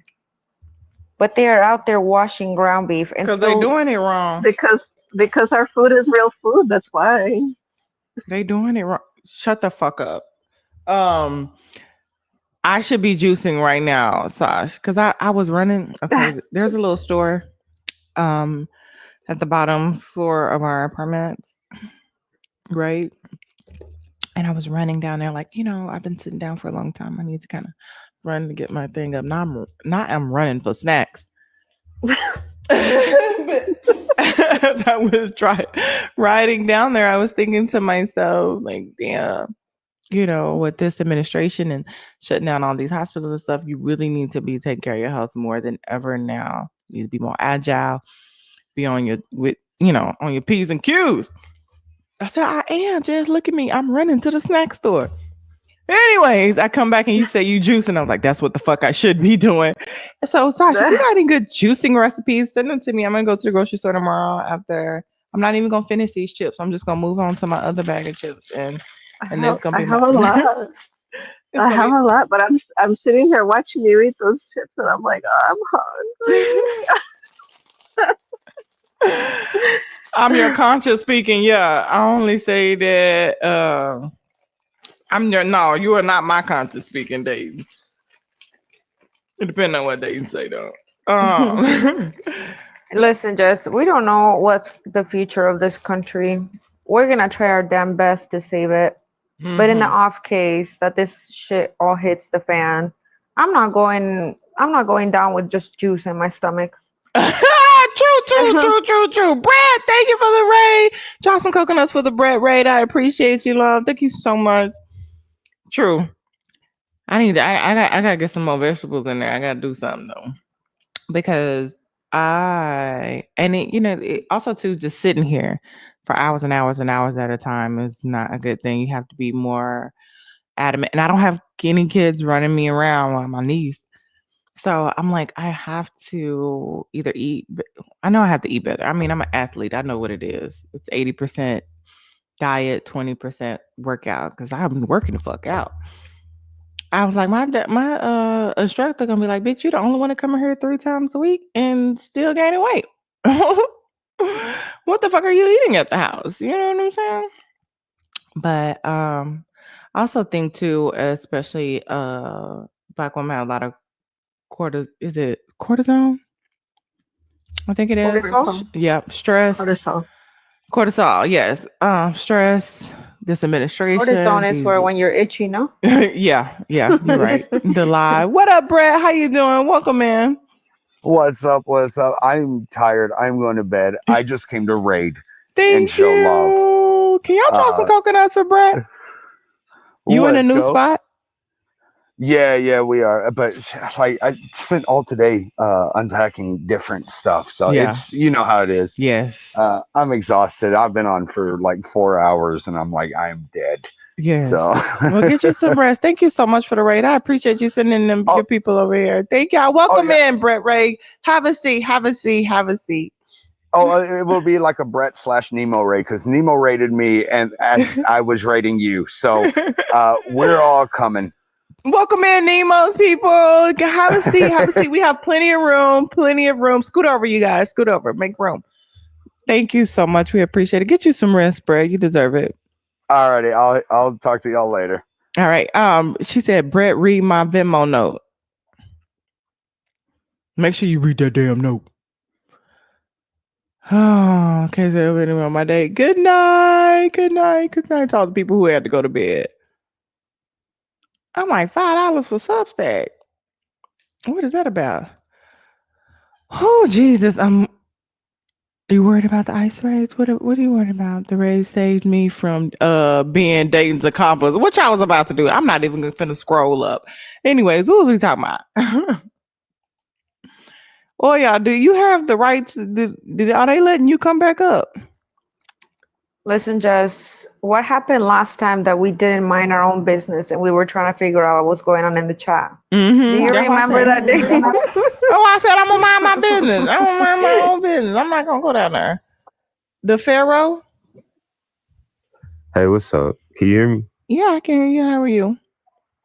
I'm good. I'm good. Looking for some debates. I was sitting here by Brett, who I was sent from Nemo. So Hey, yeah. do you debate? Are you for or against? Who you vote for?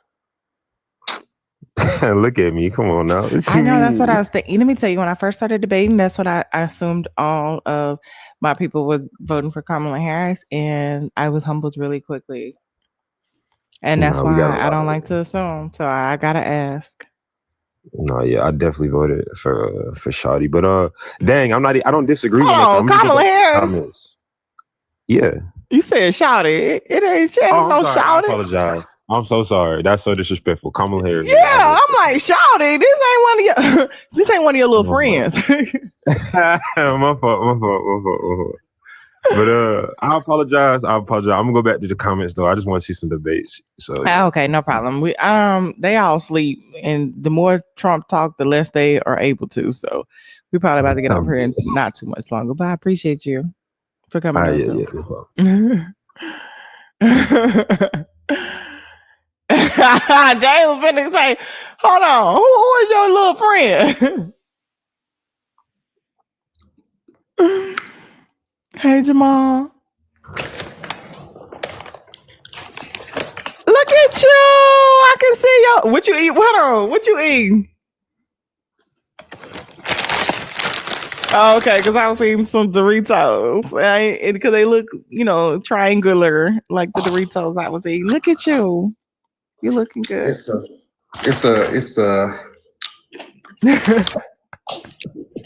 I'm home already, y'all, and I can do what I want. I'm grown. Thank you. How you feeling? Better. Okay. Because y'all know we was on James Live. He's like, y'all, get the hell off my panel. I got a headache. I'm getting out of here. Bye, y'all. Now my blood pressure was high fooling with y'all.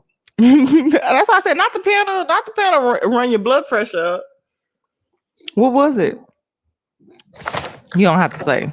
Okay, I'll mess you. He'd be like, oh shit, my blood pressure. Y'all done ran his blood pressure up to 160 over 100. The hell? The hell, Beyonce? Oh shit. Shit. What the fuck is y'all talking about? Oh my goodness. Get off this app and get you some rest. You heard Oil. Child, oh, you ain't running nothing over here. Friend public.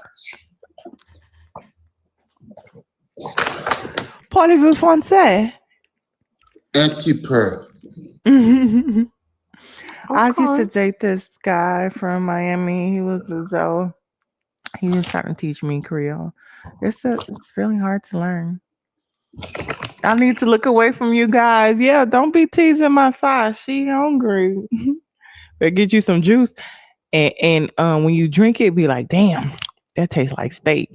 This must be some Doritos. You take another like, damn. There's some Cheetos right there. You know what I'm saying? That's what I have to do when I be trying to. I need to remember that. It was good juice. Send me Well, look at who's at the bottom. I was about to say, listen, I was a great student growing up, but I was always in the principal's office because I was always up to no good. That's how I'm feeling right now. Like my mom's about to pick me up from the principal. What's the wildest thing y'all ever did in high school or got caught doing in high school? Because I ain't going to make y'all telling yourself like that. What else, Cigar? We want to start from. It's been long enough so you won't get convicted. Well, at least for me. What you do? Wait, what? Huh? What? That's your name. Wait, what? Wait, what? Wait, what? What you do?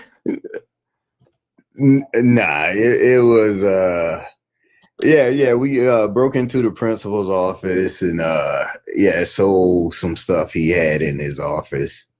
What y'all need? What was in there? I'm hearing entrepreneur. I'm hearing entrepreneur.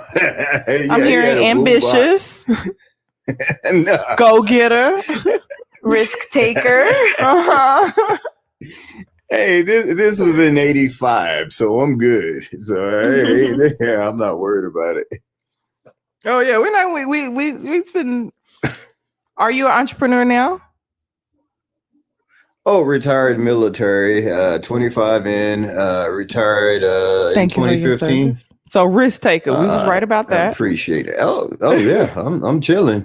I'm enjoying life now. Enjoying my granddaughters. Yeah. You were 6 years old. Hold up, I gotta click on the photo. Would anybody else like to share? I accidentally released the fire height, like what is it called? The extinguisher? Pull the fire alarm? No, the extinguisher. It's called extinguisher, right? The fire extinguisher. The one that goes in the classroom. We kept like pushing it a little bit. Everybody went like pushed it a little bit, and it wasn't releasing all the way. And of course, my dumbass was gonna go over there, and I pushed it a little too hard, and it released, and we had to get evacuated from the classroom. But I never did anything too bad because I was way too scared of my mom. You live life on the edge. Me too. I wouldn't even skip school because my mom would always pop up out of nowhere. But she would pop up and bring me lunch.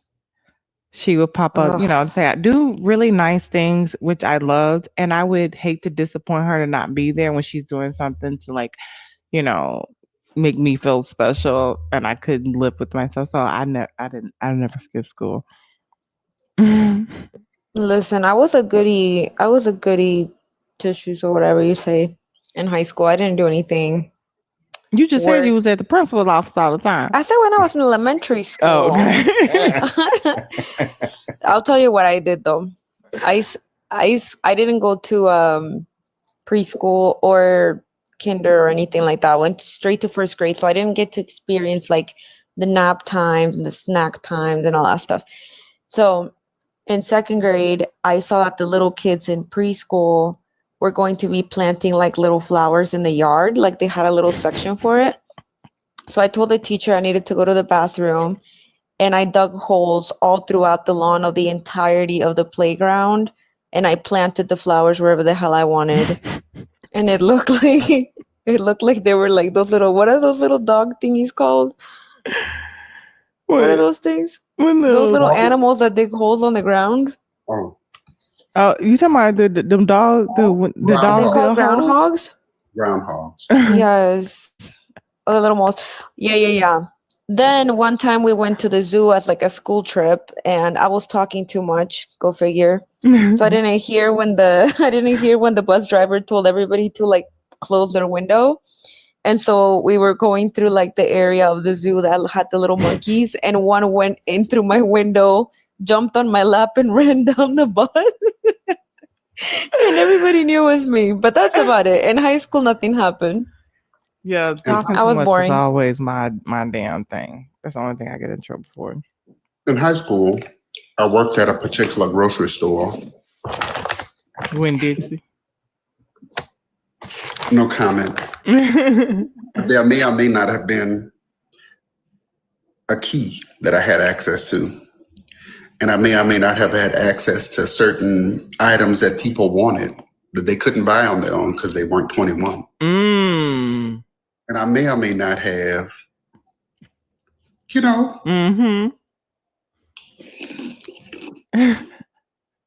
quid pro quo. Yeah, come on now. Basically what the administration is doing right now. Yeah. So I might have made a little extra money by giving people Blue Beast. And Hypnotic. Oh my God, Hypnotic the was a trauma thing from back that drink. then.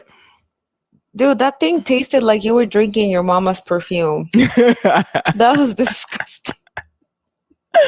Hashtag never again. Me and my whole girl was like 15. It was this liquor house. And basically you go to the side of the house, you give them like we gave them $5 through the window, and then they hand you a small fifth of gin. And that's where we started buying our first little liquor, because obviously we couldn't buy it at the store or something like that. Dane, I know you wasn't no model student. I know you would. You probably went to got in trouble for roasting people all the time. Little speakeasy. That's exactly what it is. I like the way you think.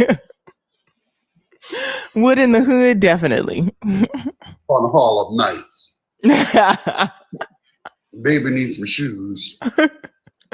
No, Jess, I don't think you would have liked me in high school. I was walking back from like the 7-Eleven from getting my lunch, and telling kids in the alley not to smoke. Like, I was so boring. Oh no, that's fine, because I wouldn't. Now I was smoking a little candy bass. Me and my homegirl sang with a lot of the boys. We was like their little sisters or something. We was also too the managers on the varsity basketball team. So we take all the books, the stats at all the games and stuff like that. So we traveled with them a lot, but we were all really close. And we also played volleyball. I was football sweetheart. I was volleyball sweetheart.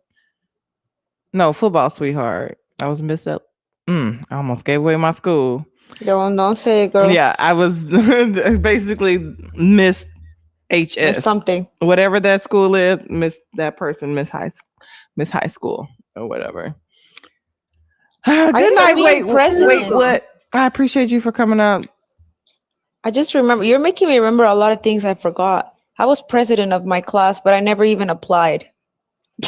How you do that? Like they just nominated you? They nominated me. I never even knew I was nominated. Next thing I know, they're like, you won. And I'm like, okay. I think it's because I ate at everyone's table. Like, I didn't have a regular table. I was eating with the nerds, with the band, with, the theater kids. I was all over the place. But I remember the things I did in high school now, a couple, but those are not for TikTok. Now I remember. I was waiting for you to say the blacks. I sat at the blacks table. What the hell?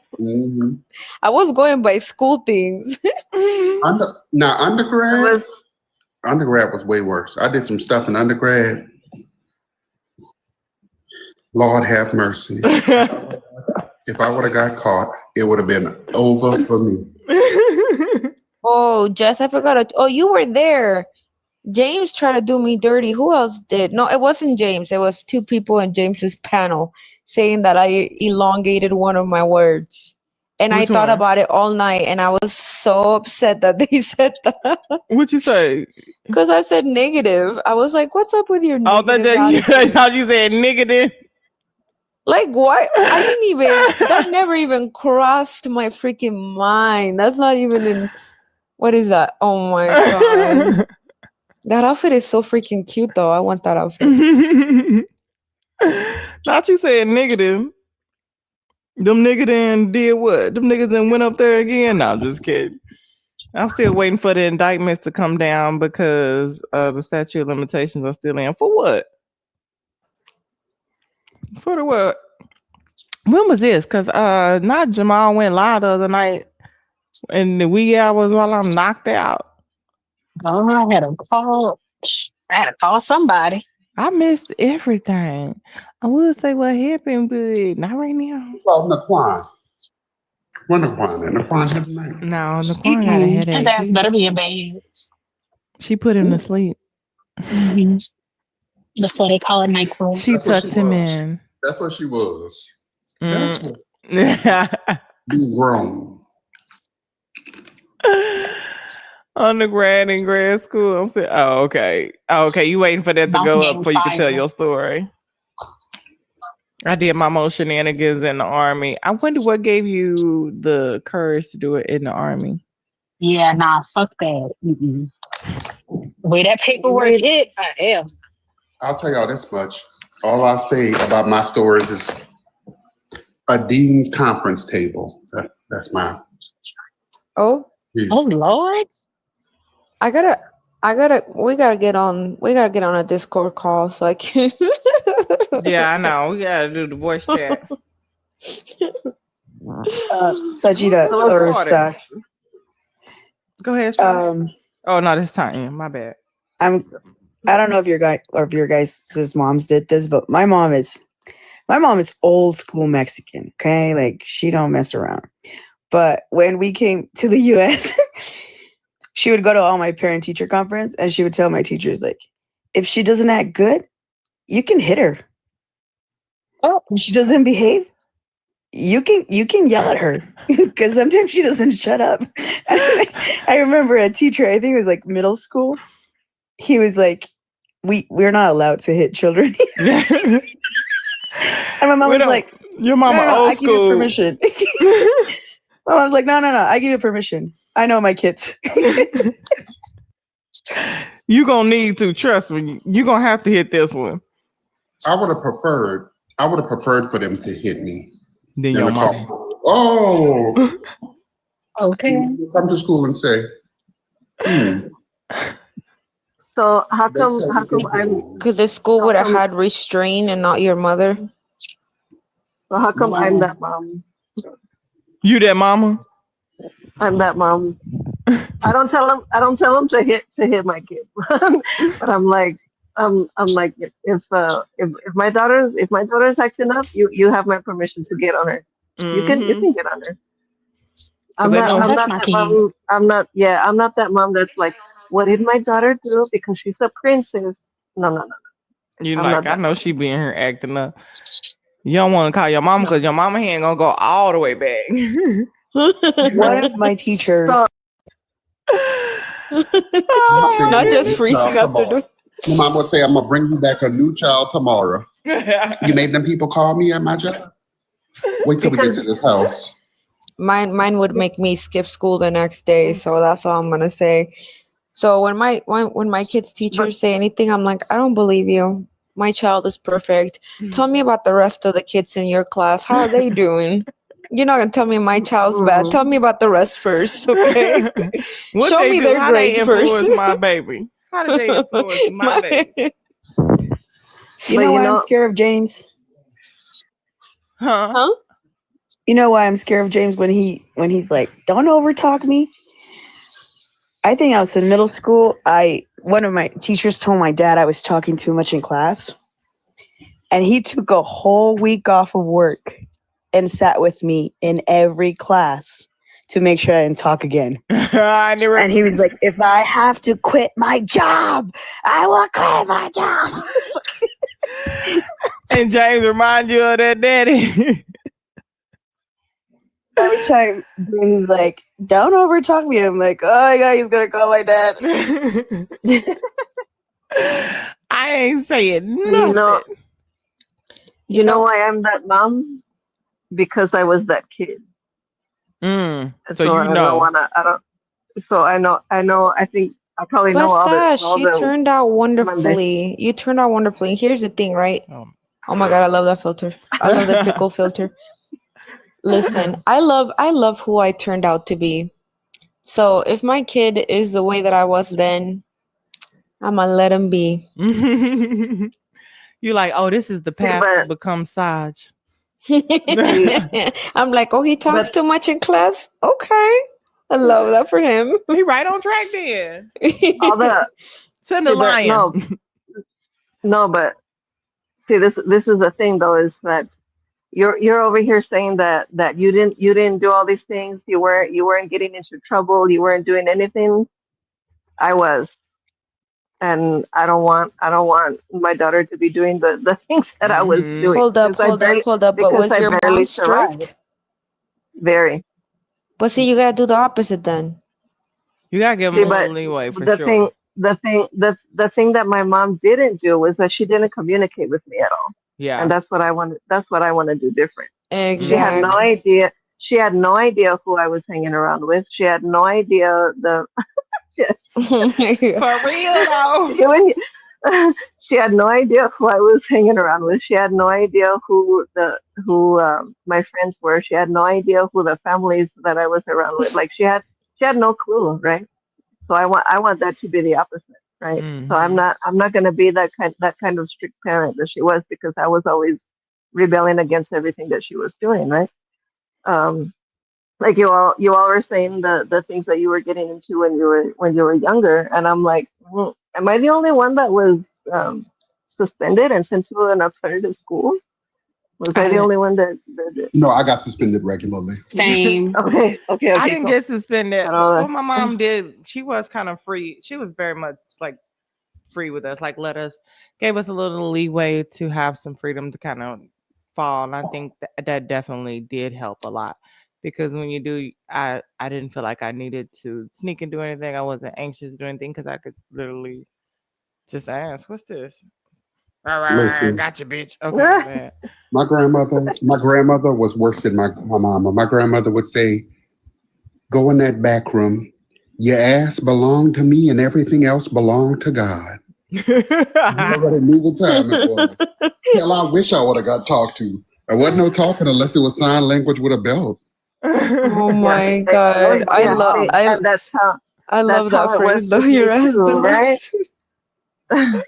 Yeah, My mom. there was no talking. It was only the belt too, right? There was no talking. Oh wow, that was cool. My mom always talked to us after she beat us with the belt, though. Like, she would always come in the room and explain why she hit us. Like, she would be very nice about it. She would be like, this is what happened. Okay, I don't want you to be unalive in the street because you're doing blah, blah, blah, blah, blah, blah, blah. And then she would give us a good talk, and then she'd be like, I made you some tacos. Come eat. Get your ass We're like, first. Then I'm gonna tell you where you went wrong. Should we really address that, though? That was your mother having a lack of self-regulation, because she would get her anger out on you, then cool off and have a conversation with you, and then feel guilty, so then she would cook for you, because she couldn't, like, truly, I don't know. I've gone to therapy and I just gotta say, I had an amazing mother. And sorry, Tanya, I just want to tell Jess that I would block her if she was. I was just coming in from another page, baby. You don't even worry about it. I got 20. Like Cosmo say, I got 20 and I'm gonna be back tomorrow, bitch. Oh my God. That thin mustache is always a red flag. That's the goatee. Tell me not. Why is Casso so funny? The shit he be saying be out of control, dude. I'll be a cookie baking bitches. My sides be hurting every time. I be in there cooking, her laughing out of no damn where I was like, Oh God. That scared me. That mouth effect is. I'm fucking around. I'm so sorry, y'all. No, all the other ones were funny, but that one traumatized. The long big, mouth? like, yeah. You look like somebody I know. Glory hole Joel. Glory Hole Joel is a self-hating black man for sure. For sure. I told him that I would pay him a money gun to watch him get in his truck because he can't even reach the Me footstep. too. Be so, every time I see them trucks, I'd be like, somebody who's 4'11" is about to jump out of that bitch. And they do literally jump out that bitch. It's giving little peen energy for sure. Them and the people in them cyber trucks every time. Damn, I'm sorry. I ain't gonna lie, bitch. If I was about See, now that to be one I your wouldn't daddy block. on this hoe, you know what I'm saying? Give me your number though. Yeah, what's up? 555 555 Ooh. 555 Call me. Okay, Zaddy. Oh shit. That's unemployment. Trachea. You gotta say what you bring to the table. What you bring to the table? Don't worry about the table. I got it. I'm gonna feed you. Food stamps. Wick. What did I miss? I feel like Drake. What did I miss? Nigga was crying in his new video. I was hollering. I said I was gonna do a video, and I was gonna see if they had any of these beard ones. It was gonna be a parody of his new video, but then I got boggled down with so much other shit. Oh my goodness. My bad, y'all. Somebody was saying something. I hate when people say, "What are you bringing to the table?" Which I am. Like, have they ever even built a You having a table? potluck and you ain't got no food? You think I'm gonna bring everything to your table? I might as well prepare my own damn table. And then you go to their house and they got an air mattress in the room. But you worried about the table. You need to be worried about the room. You're worried about the wrong thing, brother. I went to The somebody's air house. mattress with one pillow. Like, I went sir. to somebody's house in Atlanta, y'all. I pulled it. So I'll just say they have a large social media following. This is a long time ago when social media was different. But anyway, go to this person's house. There are like 4 broken down cars in the apartment complex as I'm driving in. And I'm like, where in the hood am I? And abort. I started to, but I was like, let me Not go. the oil change stain on the paper. Why you got two folding chairs and a card table in your living room and invite me into that bedroom with a blow-up mattress? Guess what? I got to go to the house. I just remembered I left the oven on. I'm gonna talk to you later. I gotta go walk my fish. I'll be right back. Maybe I gotta play so much. Oh, I look like a fuck boy. Yeah, I'm like a thick ass Latino. Hola, ¿cómo estás? Ese. Estoy aprendiendo español. You know? You look like you would change my tires for $30. You come on, Saji. You know I'll give you the player price 20 for you. Okay. Okay. Those teeth, though, they're scary. Come on now. Like Chris G be like, let me put my light skin face on. I'm like, that's definitely the light skin face. Right? I know. Is everybody jumping for me? Okay, let me get up out of this damn thing. Any last words, y'all? Let's get on up out of here and get life together so we can come back. I'm gonna try to come out early tomorrow. My last words are very brief. I have some Earl Grey tea that I need to pull for you, so don't be surprised if you get a Discord call. I got some Earl Grey, a little black tea to share with you. Oh, let me go get some honey and lemon. Let me go get some honey and lemon just so I can add a little on top of it, you know? This is the Oh, one God. Alina be having now. Like, No, no, no. It's too late for that. I'm gonna have nightmares. okay, let me get on. It's a lack of teeth for me. It's the lack of teeth. I get Look at that. I'm gonna close my eyes. Okay. Any last words, everybody? Albina, I know, right? Hey, sweet, how you doing, love? Eli, how you doing? I'm sorry if I missed y'all earlier. Thank y'all so much, Queen Verna. Thank y'all almost for being here. It was a little bit more chill tonight, even though we got some good information. I keep asking y'all any last words, and I keep talking. My apologies. Any last words in real life?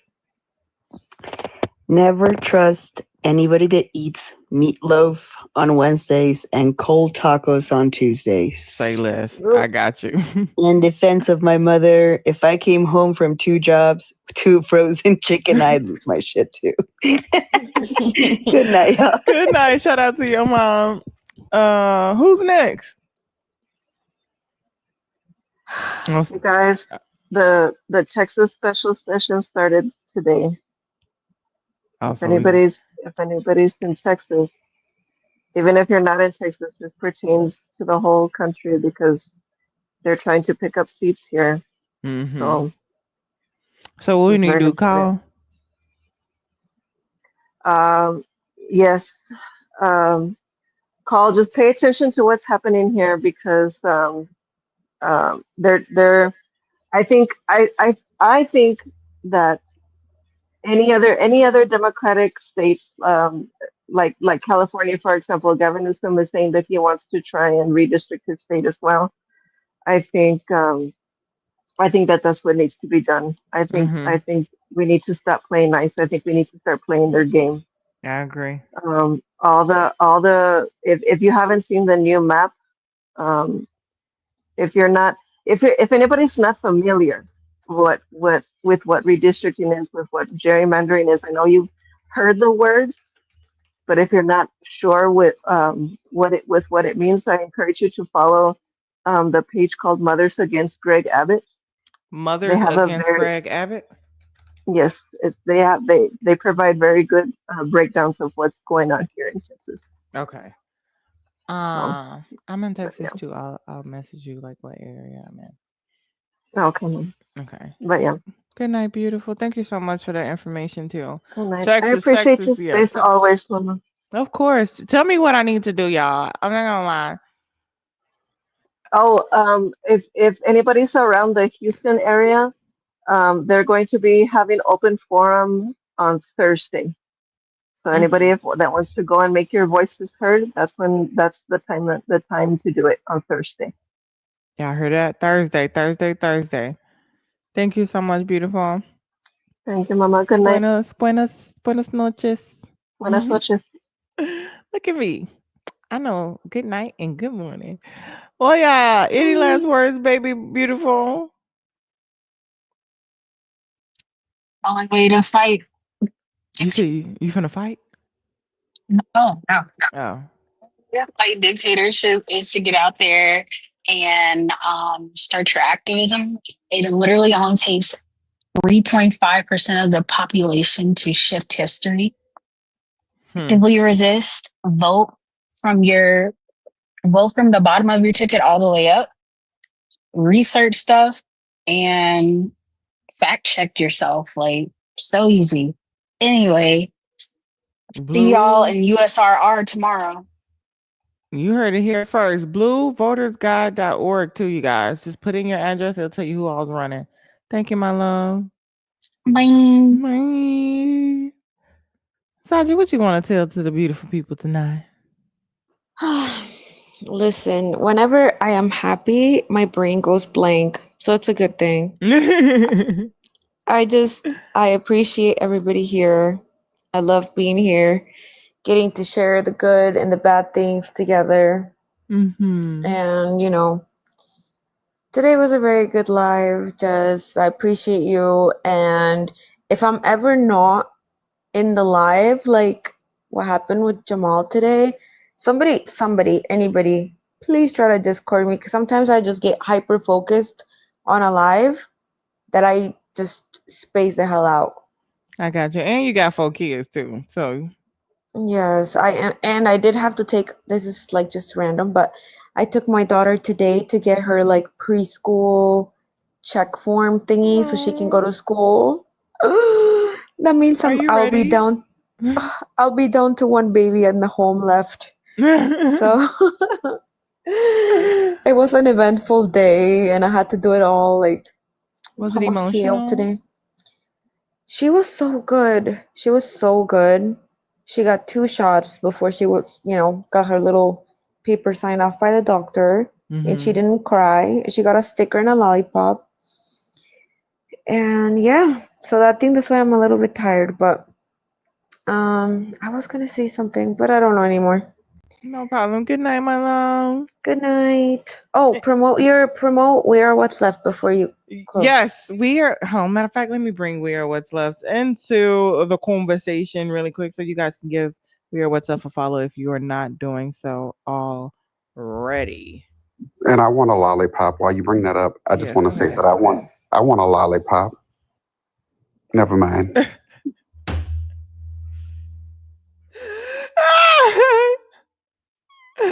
Yes, you guys, if you're not following We Are What's Love, please do so. We're going to be auctioning off quite a few things on Friday. Merch from the Grits and Eggs podcast by Deontay Kyle. A Trump minion pinata. Shout out to Tania's Pinatas, okay? You can order one there as well. Hector's going to not only donate a piece of merch from his store, but we're also going to be auctioning off a date with Hector. Whoop, whoop, whoop, whoop, whoop. Darlene is going to donate 2 boxes of gourmet cookies as well. And if you have any products or merchandise Alina said that she would also donate something, if I'm not mistaken. I don't want to just throw her on. She'd be like, girl, no, I didn't say that. You ain't gonna make me do that. I think that's what she said, but don't hold me to it. But if you have any merch or anything that you would like to donate to the auction that we can sell, it's all to raise money for We Are What's Left, so we can go on our own to and talk to our own people, okay? Black and brown people, not only HBCUs, underrepresented colleges. And I was thinking too, maybe some those junior colleges, because people tend to feel unseen or unheard at junior colleges. DeVry, ICDC College. Why can't I be auction? You want to? Oh, Jamal, you want to auction you out? You gotta come in on your Sunday's biz, okay? Cut that shady, fresh bald head. They're like, oh, he looked like he smelled good. I wish I had something. I do smell good, but I could be auctioned off. I'm trying to be. Never mind. Let me just. I'm going back to you. Listen, Jess, there's people out there with different, taste. Mm-hmm. So I'm willing to offer 1 hour of me cursing at them in Spanish. We may have another 30-minute virtual date with Saji. Okay. Yeah, I said abuse, not just. She said she will cuss you out for 30 minutes, you guys. It just be her. I don't know. Maybe you're into that type of kink or something. Wait, Dade? I know. Dade ain't gonna let nobody. Ain't nobody gonna come over there and get that. Y'all remember when we had that one person we had auctioned off the day with that other person, and I think it was Michael. Michael said, "I'm gonna wait for everybody to put their bid in," and he said $500, and baby, he took the cake with that one. Okay, we raised money that night for a good cause too, y'all. So y'all always show up and show out. I appreciate all of you guys. Make sure you're following We Are What's Left. Okay, if you know a creator that you would like to see a part of this movement, definitely tag them in the most recent post as well. Reach out to me if you're in a state and there's like a college next to you, or if we're coming anywhere near you, and you like to volunteer any type of services that you have, please do so. I appreciate you. Any last words, Jamal?